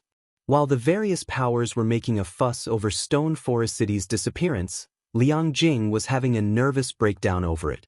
After barging into Shi Feng's special forging room, Liang Jing reported, "Guild leader, Stone Forest City has disappeared." "I know." Shi Feng, who was in the midst of producing a crimson sunset, nodded. "You know?" Liang Jing was shocked into a moment of silence. "Guild leader, is this your doing?" "That's right, I did it," Shi Feng said, not bothering to hide the truth. After all, he had the most authority over the city. No one could transfer a city without permission. "Guild leader, Stone Forest City is one of our guild's main sources of income. Although we're not earning as much from the house's rent, we have just as many players interested in renting them. That rent alone is enough to fund normal operations of Zero Wing's main headquarters. With Stone Forest City gone from the bottomless abyss, many players are going to demand a refund." Liang Jing exclaimed as she massaged her temples. Currently, she was in charge of most of Zero Wing's headquarters affairs, especially now that Blackie and Gentle Snow had left their daily tasks to her. What gave her the biggest headache, however, was handling the payments that required credits. To ease the management flow, Shi Feng had granted her authority to manage Stone Forest City's income. After a few months, she had finally managed to balance the headquarters' expenditures and Stone Forest City's income. And yet, Shi Feng had just relocated Stone Forest City elsewhere, rendering her efforts useless. "Relax. They won't ask for a refund," Shi Feng said, chuckling. "If they do, we can give them a refund based on the original price. We can even refund them in coins if they want." Stone Forest City's private houses had always been leased for credits. Receiving a refund in coins would be a welcomed bonus. Although it was becoming easier to earn coins, players had to bear more expenditures in God's domain. As a result, players weren't able to save a lot of coins as they reached higher levels. Hence, Money farming teams and workshops were extremely popular among players that wanted to pay credits for coins in God's domain. God's domain was like a second world to players. Since coins were more useful in God's domain, players were naturally more willing to spend credits than coins. If we do that, we'll still have to pay at least 100,000 gold in refunds, Liang Jing said, exasperated at Shifeng's nonchalant attitude. At this point, she was neither Chairman Zhao's secretary, nor was she ignorant of God's domain. On the contrary, she spent more time in the game than in the real world. She knew exactly how valuable 100,000 gold was. Even to the various superpowers, it was a significant sum. Here's 100,000 gold, hold on to it for now, Shifeng said as he passed the gold to Liang Jing. He then continued, later, send me a summary of how many people wanted a refund. I intend to hold a leasing auction for the empty houses. We'll start the bidding at 30,000 credits per week. 30,000 per week? Liang Jing gaped when she heard the price. When Stone Forest had still been in the bottomless abyss, they had leased the private houses for 40,000 to 50,000 credits per month, except for the first month's auctions. Even so, most players couldn't afford the rent. Yet now, Shifeng wanted to lease the houses for 30,000 credits per week. It was utterly insane. The bottomless abyss was the best grinding spot in God's domain at the moment. Outside of the regional dungeon, the property value in Stone Forest City would plummet. Read latest chapters at Wuxia World. Take care of the necessary preparations, Shifeng said, not bothering with the task. He sent Liang Jing away to take care of Stone Forest City's new leasing plan. He had already considered the consequences of relocating Stone Forest City out of the regional dungeon. The city did provide a considerable supply of top-tier, level 95+ weapons and equipment, but that wasn't what Zero Wing needed most right now. The guild needed funds and strength. Rather than trying to squeeze the bottomless abyss for everything it had, Zero Wing would benefit more from focusing on level 100 neutral maps. Exploring these areas would be particularly profitable since the various superpowers were just beginning to encounter level 100 neutral maps. It was an opportunity for Zero Wing to make a killing, and there wouldn't be another in the future. Shortly after Liang Jing left, Shifeng heard the sound of a system notification. System: Stone Forest City's transfer is complete. You may open Stone Forest City at any time.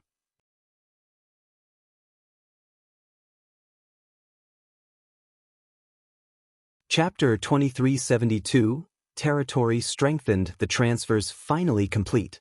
Shifeng stopped working when he heard the system notification. Hurriedly, he called up Stone Forest City's system interface to inspect the city's current status. In God's domain, not only did a territory's lord have the authority to transfer a guild town or city to their land once, but their town or city would also gain a random bonus once the transfer completed. Of the potential bonuses, one was increased defensive capabilities, which would strengthen the town against monster assaults. Another potential bonus was increased size, allowing the town or city to accommodate more players. Shifeng knew it was possible for the system to increase the town or city's mana density as well. Based on what he knew of this bonus, the town or city's mana density would undergo a qualitative transformation. Naturally, this bonus was particularly valuable in level 100+ maps. These maps had harsh environments, and the mana density in the town or city would determine players' stamina and concentration recovery rates. In the past, any town or city that had received the mana density bonus had become instantly popular among players exploring level 100+ neutral maps. The powers that had owned these towns or cities had no lack of customers. After calling up Stone Forest City's system interface, Shifeng browsed through the lines of data until he found what he was looking for. Stone Forest City, current location, Cold Spring Canyon current rank, basic city bonus acquired, magic array enhancement. Shifeng's face lit with excitement when he saw the bonus Stone Forest City had acquired. Of the many bonuses a territorial town or city could acquire, the two best were mana density enhancement and magic array enhancement. Every player desired the former, of course. However, the powers that ruled these towns or cities hoped for the latter more than any other potential bonus. Not only would the magic array enhancement fortify the city's defensive magic array, allowing it to endure stronger attacks, but it would also reinforce the magic array's spatial isolation effect. Level 100+ neutral maps environments were particularly severe, plagued with a chaotic energy that invaded players' bodies and lowered their stamina and concentration recovery rates. When players returned to a town or city, they had to rest for quite a while to recover fully. However, a town with an enhanced magic array could lessen the effects of the chaotic energy, accelerating players' recovery. This greatly increased the amount of time they could spend grinding in the fields. Magic array enhancement was just as effective as enhanced mana density. With this, I won't have to worry about the guild members' leveling speed in the Cold Spring Canyon. Shi Feng felt as if he had just won the lottery. The 50,000 gold he had spent to relocate Stone Forest City could be considered the random bonuses fee. Had he been unlucky, Stone Forest City would have merely gained a popularity bonus, which was only slightly useful. However, since the city had gained the Magic Array Enhancement bonus, even Tier 2 players could grind in the Cold Spring Canyon without any concerns. Moreover, with the leveling resources available in a level 100 neutral map, the guild members' leveling speed in the Cold Spring Canyon would likely rival their leveling speed in the Bottomless Abyss. In addition, they could grind for level 100 weapons and equipment much sooner than others, which would definitely increase Zero Wing's overall strength by a large margin. While Shi Feng planned to send Zero Wing's core members to Stone Forest City as soon as possible, Liang Jing contacted him. Guild leader, the secret pavilion's people have arrived and wish to speak with you. By the looks it, this seems urgent. Do you want to meet them now? The secret pavilion sure moves quickly, Shi Feng said, chuckling. Send them to me. The secret pavilion owned some of Stone Forest City's shares, and now that the city had vanished, it wasn't unusual for the pavilion to grow nervous. Not only had Stone Forest City become a valuable source of resources for the secret pavilion, but the various superpowers had been in the midst of exploring the Bottomless Abyss's third floor shortly before the city disappeared. Moreover, everyone was concerned about the various otherworlds' invasion. After a short moment, Liang Jing led a middle-aged man and a young woman into Shi Feng's special forging room. They were none other than Yuan Tiexin and Purple Jade. Both secret pavilion members had already reached level 100, and they both wore multiple pieces of epic equipment. Even the weakest piece between them was level 95 dark gold rank. Moreover, Purple Jade radiated an astonishing life aura. When it came to basic attributes, these two likely rival God's kin players. Regarding combat power, they could rival domain realm experts. Purple Jade might even be stronger than a domain realm expert. If Yuan Tiexin and Purple Jade worked together, even the various superpowers would have to be cautious. However, they showed no sign of the arrogance experts of their caliber usually possessed as they entered the room. On the contrary, they looked upon Shi Feng with awe and admiration. They had already learned that Shi Feng had been promoted to Tier 3, and they knew his strength transcended that of Tier 2 players. Now, he was a powerhouse that even the various superpowers would have to be careful of. I assume you two are here to ask about Stone Forest City? Shi Feng said, getting straight to the point. That's right, that's exactly why we've come, Yuan Tiexin said, nodding as he gave Shi Feng a confused look. We're in the final stages of exploring the Bottomless Abyss. The third floor is a treasure trove of top-tier, level 95 weapons and equipment. Why has Zero Wing given up on the regional dungeon and relocated Stone Forest City? You know that the situation on the main continent has become more complicated. The various otherworld powers have begun to set their sights on various areas of the continent.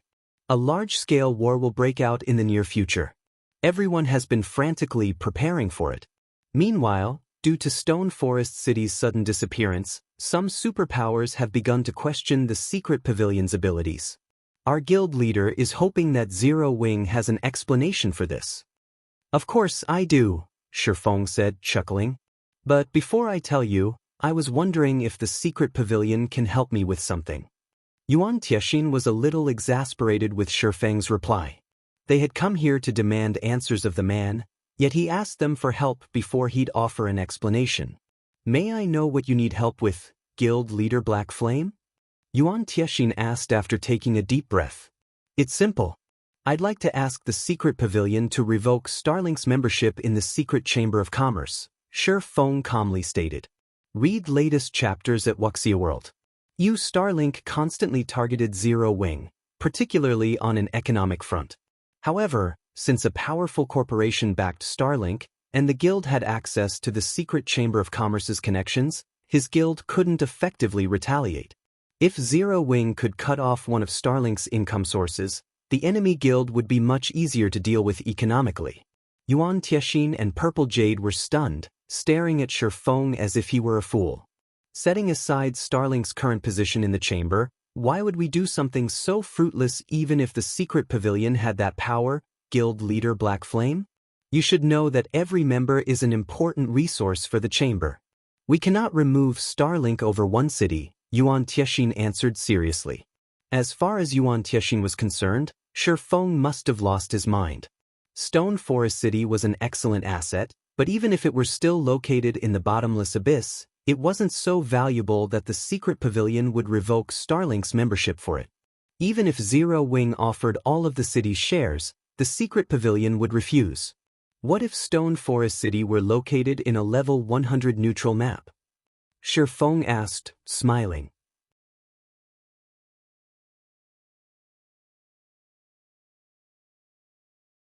Chapter 2373, New Stone Forest City. When Yuan Tiexin and Purple Jade heard Shi Feng, they froze. His statement felt like a curse to both of them. Is this true, Guild Leader Black Flame? Snapping out of his daze, Yuan Tiexin couldn't hide his excitement as he gazed at Shi Feng. Even his breathing had become a little rushed. He showed none of the composure someone of his status should possess. The various superpowers were doing all they could to explore level 100 neutral maps. These areas would help prepare their players for their Tier 3 promotion quests, which made them desperate. However, these maps' environments were incredibly harsh, and the effects these environments had on players couldn't be mitigated with simple potions.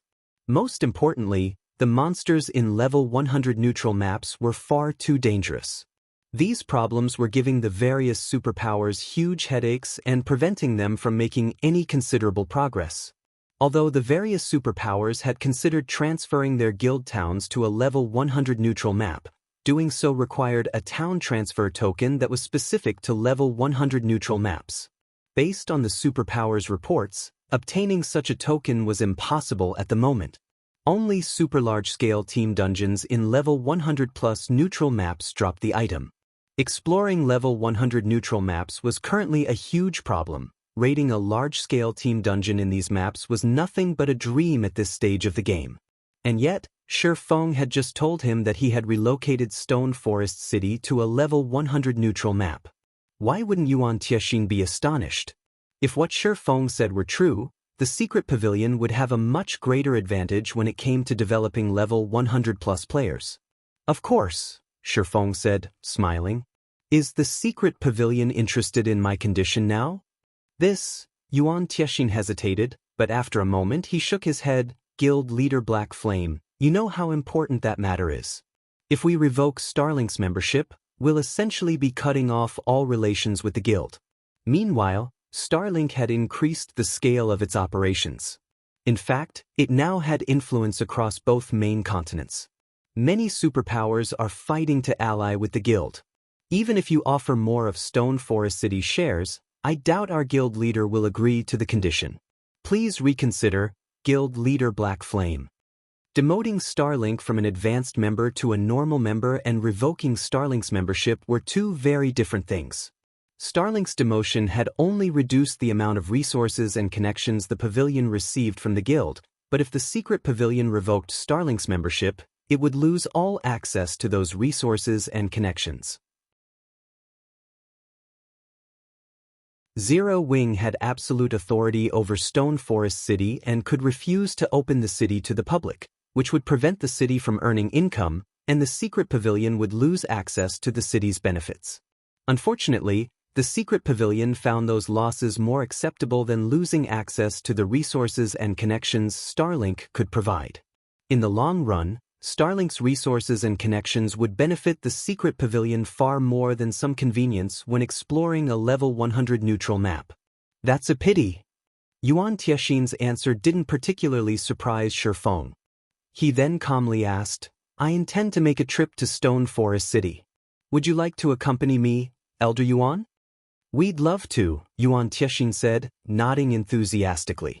Since Yuan Tiexin accepted his offer, Shifeng gave his 2 guests temporary access to teleport to Stone Forest City. Meanwhile, Purple Jade started a private conversation with her companion. Uncle Yuan, are we really going to the city? She asked. She could tell what Shifeng was trying to do right now. He likely wanted to show off the city before they'd officially make a decision, but in her opinion, the act was futile. The benefits a guild city could provide and those from an alliance with a superpower were on entirely different levels. There was no need to consider Shifeng's request. Of course, we're going, Yuan Tiexin said, smiling. Black Flame may be immature, but he has relocated Stone Forest City to a level 100 neutral map. It is best if we go and inspect the situation for ourselves. As long as we stand firm, he'll understand that his condition is impossible. Purple Jade understood Yuan Tiexin's reasoning, but she couldn't help but pity Shifeng. Shifeng must believe that Yuan Tiexin would have a change of heart once they arrived in Stone Forest City, but he didn't realize that the older man was using his own trick against him, allowing Shifeng time to realize how useless the struggle was. While Yuan Tiexin and Purple Jade privately conversed, Shifeng finished granting them temporary teleportation rights. Alright, it's done. Let's head over, Shifeng said as he retrieved a guild transfer scroll for the city and activated it. Seeing this, Yuan Tiexin and Purple Jade did the same for the secret pavilion's temporary residence in Stone Forest City. After a moment, the 3 players transformed into streaks of light and vanished from the special forging room. Cold Spring Canyon, Stone Forest City. 2 flashes of light appeared above the teleportation array in the secret pavilion's temporary residence as Yuan Tiexin and Purple Jade arrived. The moment their bodies manifested, however, Yuan Tiexin and Purple Jade were stunned. How is this possible? Yuan Tiexin nearly gasped. The mana in Stone Forest City wasn't as dense as it had been, but the instant they had arrived, Yuan Tiexin felt far more relaxed. Moreover, his 5 senses had become sharper. He had been exploring a level 100 neutral map with Purple Jade for quite some time, and the environment's chaotic energy had made them both feel exhausted, which had a considerable effect on their combat power. Even when they had plenty of stamina and concentration remaining, they had been forced to return to a city to recover from the exhaustion. However, even when they had fully recovered their stamina and concentration, the chaotic energy hadn't faded from their bodies completely. And yet, as he stood in Stone Forest City, Yuan Tiexin rapidly recovered from that exhaustion. At this rate, he'd be free from the chaotic energy within a few hours. Uncle Yuan, my recovery rate is at least twice as fast as before. If we could rest here, we'd be at least 30% more efficient when exploring a level 100 neutral map. Purple Jade exclaimed, unable to hide her shock. The chaotic energy within level 100 neutral maps was the biggest issue the various superpowers, including the secret pavilion, faced when exploring these areas. This chaotic energy forced players to rest in cities for long periods.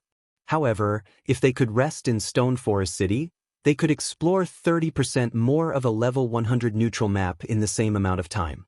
In addition, Stone Forest City was now located within a level 100 neutral map, which would save them plenty of travel time. Overall, if the Secret Pavilion's members could set up a base in Stone Forest City, they could spend at least twice as much time exploring level 100 neutral maps as other players. With this much additional time, the Secret Pavilion's members would have a massive lead over the various superpowers members. After taking a moment to inspect the city's unique environment, Yuan Tiexin and Purple Jade headed toward the Stone Forest City's central plaza. The city was mostly the same as they remembered. The only difference was the neutral race NPCs that filled the city streets. Many of these NPCs had set up stalls and hawked their wares. When Yuan Tiexin took a peek at a stall's goods, he felt a little faint for a moment. These neutral NPCs were actually selling level 100 weapons and equipment and of considerably high quality. He had even spotted level 100 secret silver weapons for sale. Of course, these items weren't cheap, and some cost special materials.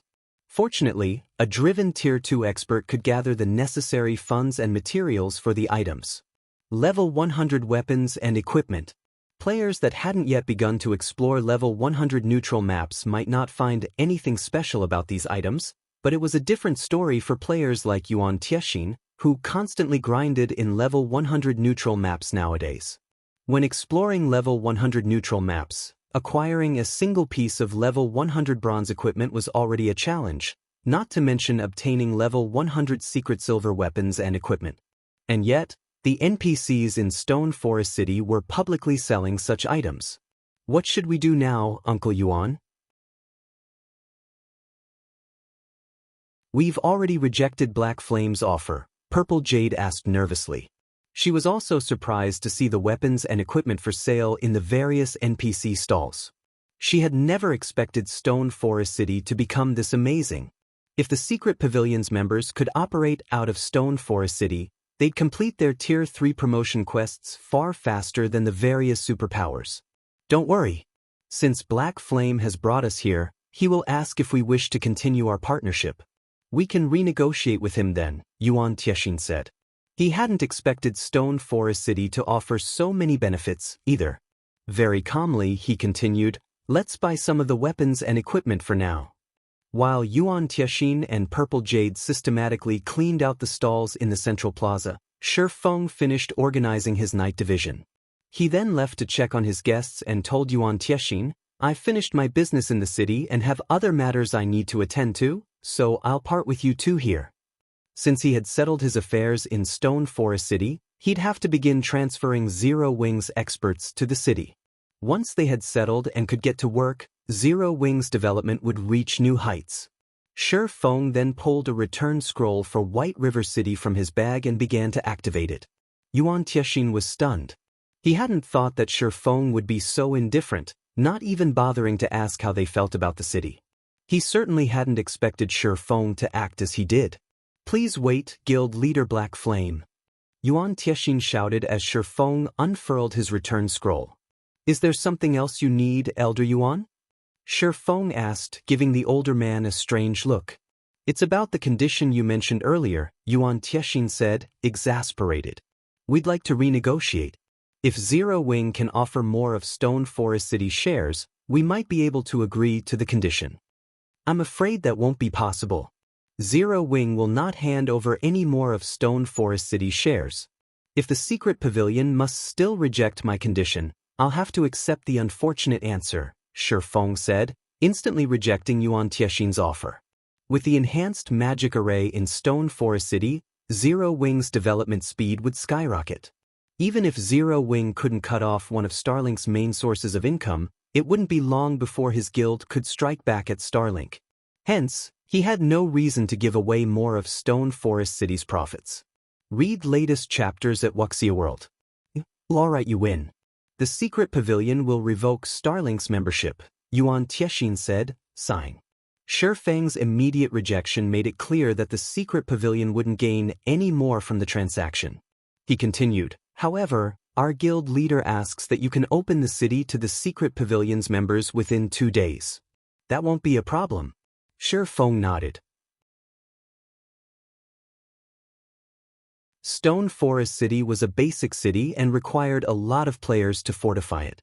In the bottomless abyss, Shi Feng had been able to rely on NPC soldiers, but now he could only rely on players and his knight division. However, his knights would guard his entire territory, not just Stone Forest City, and unfortunately, if he relied solely on Zero Wing's experts to defend the city wouldn't be able to operate at full capacity. Hence, the Secret Pavilion's experts were essential. Shortly after Shi Feng and the Secret Pavilion agreed on their deal's terms, the shocking information spread throughout the Secret Chamber of Commerce.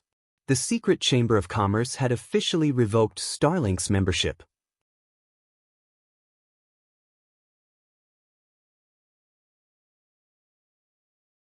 Chapter 2374 God's Domain shocked as news of Starlink's revoked membership spread, a commotion erupted among God's Domain's various superpowers. What's going on? Starlink got kicked out of secret? Is the secret pavilion crazy? Maybe they sent the revocation letter to the wrong guild? That's Starlink we're talking about.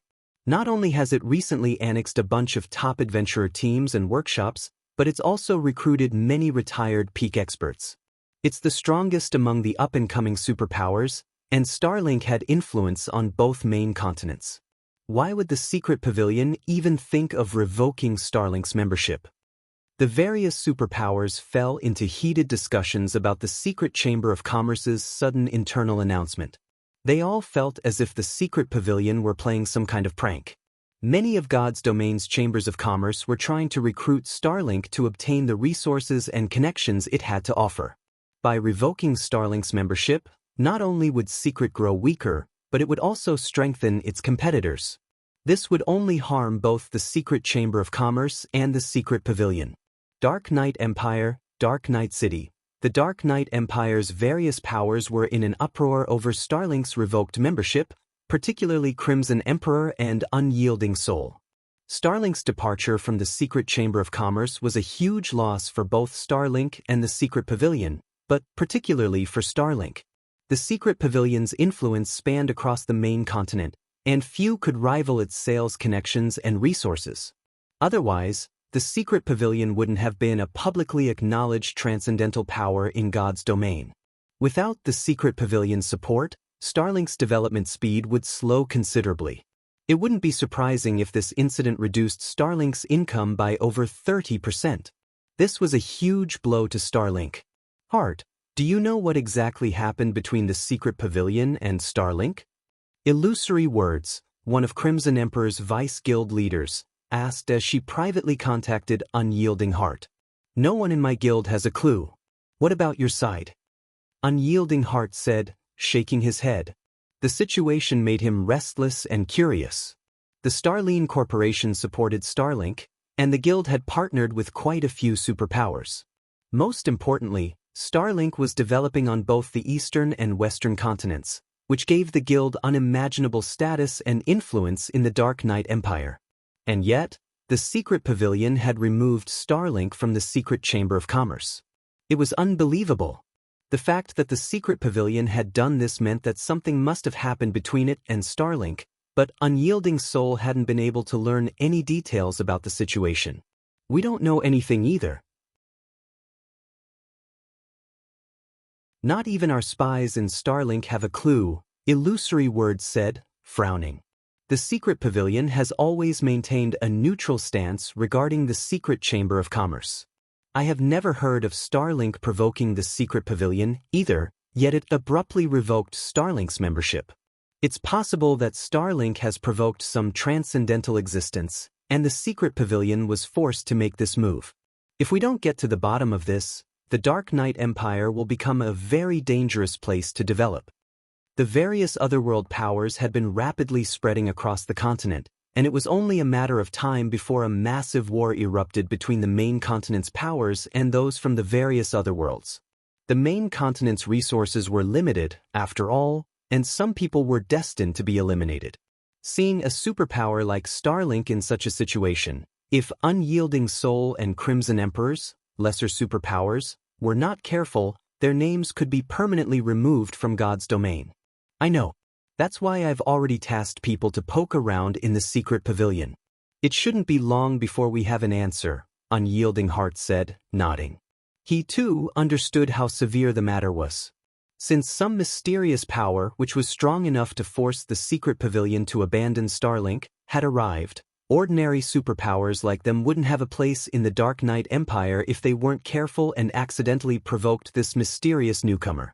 Unyielding Heart wasn't overly surprised that a new, mysterious power had arrived. The planar passages were open now, and although he didn't understand much about God's domain's multiple otherworlds, those he was familiar with were strong enough to make him shudder. It wasn't entirely impossible that some otherworlds had a secret power he didn't know about. While Crimson Emperor and Unyielding Soul fervently investigated the matter, Other empires and kingdoms' superpowers did the same. This incident had sparked a passionate discussion in the Fire Dragon Empire, one of the continent's 4 great empires. The empire's various superpowers thought it best to take greater precautions during their important operations. The superpowers that had planned to declare a guild war, in particular, put their plans on hold, afraid of unexpected complications. Who actually has the strength to force the secret pavilion to abandon Starlink? Long Xianglong stared at the report in his hands in astonishment. Even on the western continent, Starlink was famous. Because of the guild's powerful background, even the Azure Gamber of Commerce H&D to show the superpower some respect. And yet, without warning, the secret pavilion had abandoned Starlink. Even Long Xianglong found the situation a little unsettling. Should we warn second sis about this, third uncle? Burning Owl asked with a serious expression. If a power could force the secret pavilion to revoke Starlink's membership, it was an even greater threat to the Azure Chamber of Commerce. Yes, notify her, Long Xianglong said after giving the matter some thought.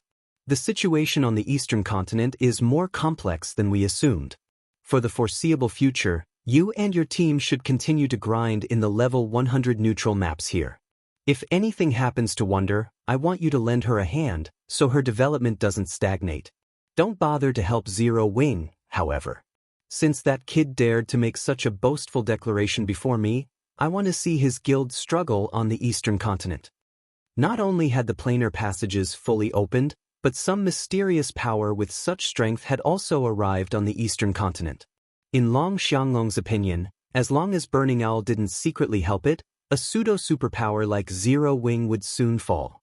Burning Owl had no choice but to nod in agreement, although he couldn't help but pity Zero Wing. Zero Wing had gone to great lengths to help Silent Wonder win Azure's internal competition, yet in the end, it failed to gain any benefits from Azure. Now, a major threat shook the eastern continent. If Zero Wing weren't careful, it would be removed from God's domain. Elsewhere, Shifeng had returned to White River City's candlelight trading firm. To prepare for Stone Forest City's grand opening, he wanted to produce as many Crimson Sunsets as possible to ensure that the guild's core members could roam the Cold Spring Canyon without issues. Otherwise, they wouldn't be able to do anything, even with Stone Forest City's support. Zero Wing wasn't like the various superpowers. It didn't have a lot of experts that could fight level 100+ monsters. If Zero Wing wanted to develop quickly by relying on the Cold Spring Canyon, it would need to nurture a group of experts that could survive in the area. Without enough strength, Zero Wing could only helplessly stare at the canyon's abundant resources. Read latest chapters at Wuxia World. Just as Shifeng was about to enter a basic meditation room and resume the Crimson Sunsets production, Silent Wonder contacted him. Guild leader, something major has happened. Silent Wonder anxiously announced. The Secret Chamber of Commerce has revoked Starlink's membership. I know, Shifeng said, nodding. You know already, guild leader? Shifeng's reply surprised her. Thus far, only the various superpowers, who all had powerful information networks, had found out about the situation. As soon as her younger brother had informed her, she had called to notify Shifeng. Of course, I know. I'm the one who caused it, Shifeng calmly stated as he refined the magic crystal in his hand.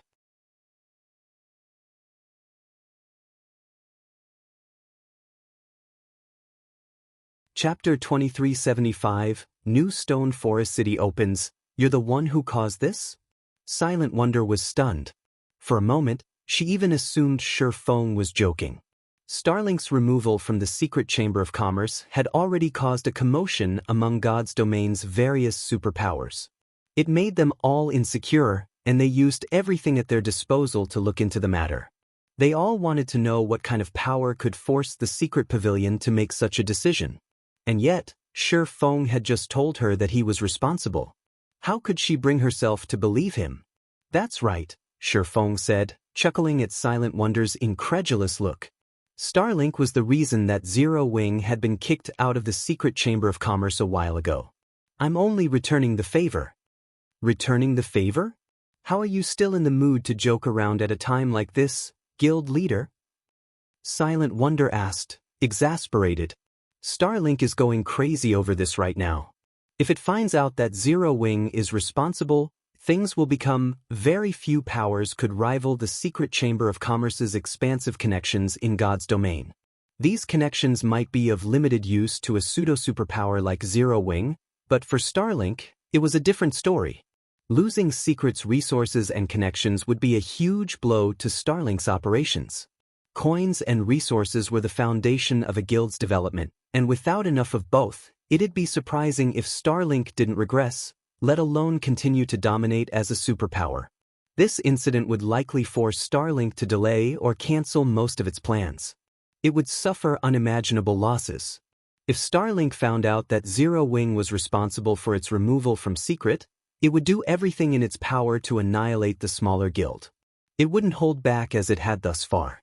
This time, Zero Wing had damaged Starlink's foundation, and practically every superpower in God's domain had heard about the incident. Starlink would become a laughingstock if it didn't retaliate. However, Starlink wasn't the same guild it had been in the past.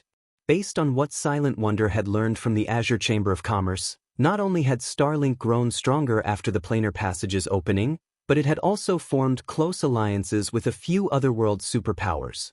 Recently, Starlink's shadow had stretched across adventurer alliances that had been rapidly developing in the main continent's various kingdoms and empires.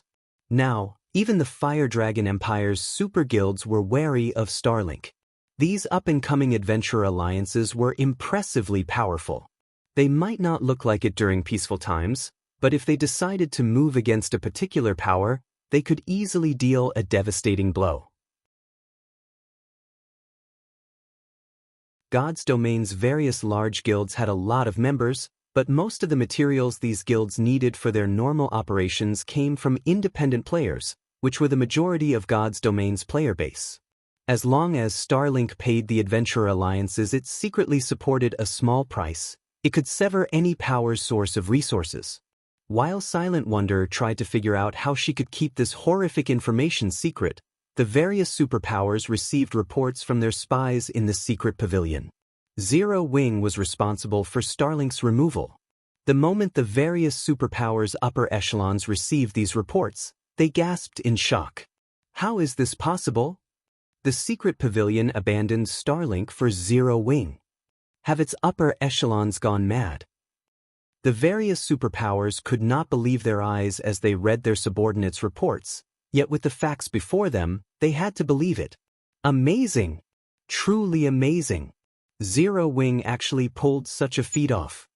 Unyielding Heart was both overjoyed and stupefied when he heard the news. Neither Unyielding Soul nor Crimson Heart had been able to move against Starlink, yet a pseudo-superpower like Zero Wing had dealt an unprecedented blow. It was unbelievable. The secret Chamber of Commerce had been as precious as an arm to Starlink, and now that it had lost Secret's connections and resources, it had lost that arm. Even if Starlink retained its strength, its development speed would slow significantly.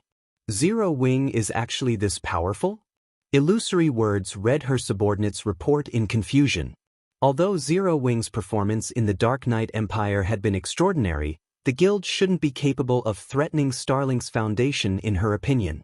Starlink was supported by the Starline Corporation, after all. And yet, Zero Wing had just severed one of Starlink's main income sources. She doubted that even Starlink's upper echelons had ever imagined that events would unfold like this. It's no wonder why that kid so boldly rejected me. So, his guild has the secret pavilion's support. Long Xianglong was greatly surprised when he discovered the perpetrator for Starlink's removal from the secret Chamber of Commerce. However, his surprise quickly turned into disdain as he sneered and hissed, "It's a pity the guild's efforts are a waste. Starlink cannot be stopped by a single Tier 3 player. The secret pavilion will pay for its foolishness as well." Long Xianglong knew a little regarding the conflict between Zero Wing and Starlink. Although losing the secret Chamber of Commerce's connections and resources was a major loss to Starlink, the setback wouldn't cause the organization's fall. Long Xianglong, who spent his time on the Western continent, knew this. Starlink had already sent the majority of its manpower and resources to the Western continent to establish a foothold, and as a result, It had lacked those assets on the eastern continent. Now that Starlink's position in the west was secure, Zero Wing's recent actions were tantamount to suicide. As for the secret pavilion, Long Xianglong found its decision to abandon a superpower like Starlink to be utterly foolish. Third uncle, since Zero Wing is responsible for such a major incident, second sis will definitely run into trouble. Should I head over there now? Burning Owl asked. Read latest chapters at Wuxia World. He only had a moderate impression of Zero Wing, and he agreed with Long Xianglong about Silent Wonder returning to the Azure Chamber of Commerce. She'd have more space to develop in Azure, and if she remained in Zero Wing, she'd never reach her true potential. I doubt Zero Wing will last much longer. Head over there with your team, Long Xianglong said, nodding, sending Burning Owl to Star Moon Kingdom. Long Xianglong wasn't the only one with such thoughts. The various superpowers' upper echelons shared the sentiment. As long as Starlink posted a bounty on Zero Wing, the independent players from the adventurer alliances it supported would move against the smaller guild. Not only would this restrict Zero Wing's resource income, but the guild's members would also have a tough time grinding in the fields. If this continued long-term, Zero Wing's members would become frustrated and begin to withdraw from the guild. As a result, Zero Wing would grow weaker as time passed, while all Starlink needed to do was spend some coins and resources. While Starlink set up its bounty, a commotion occurred within Zero Wing. Stone Forest City had finally opened to Zero Wing's members. You're tuning in to the Wang Lin's Journey YouTube channel. Don't forget to subscribe and join us on this journey to catch the most captivating stories,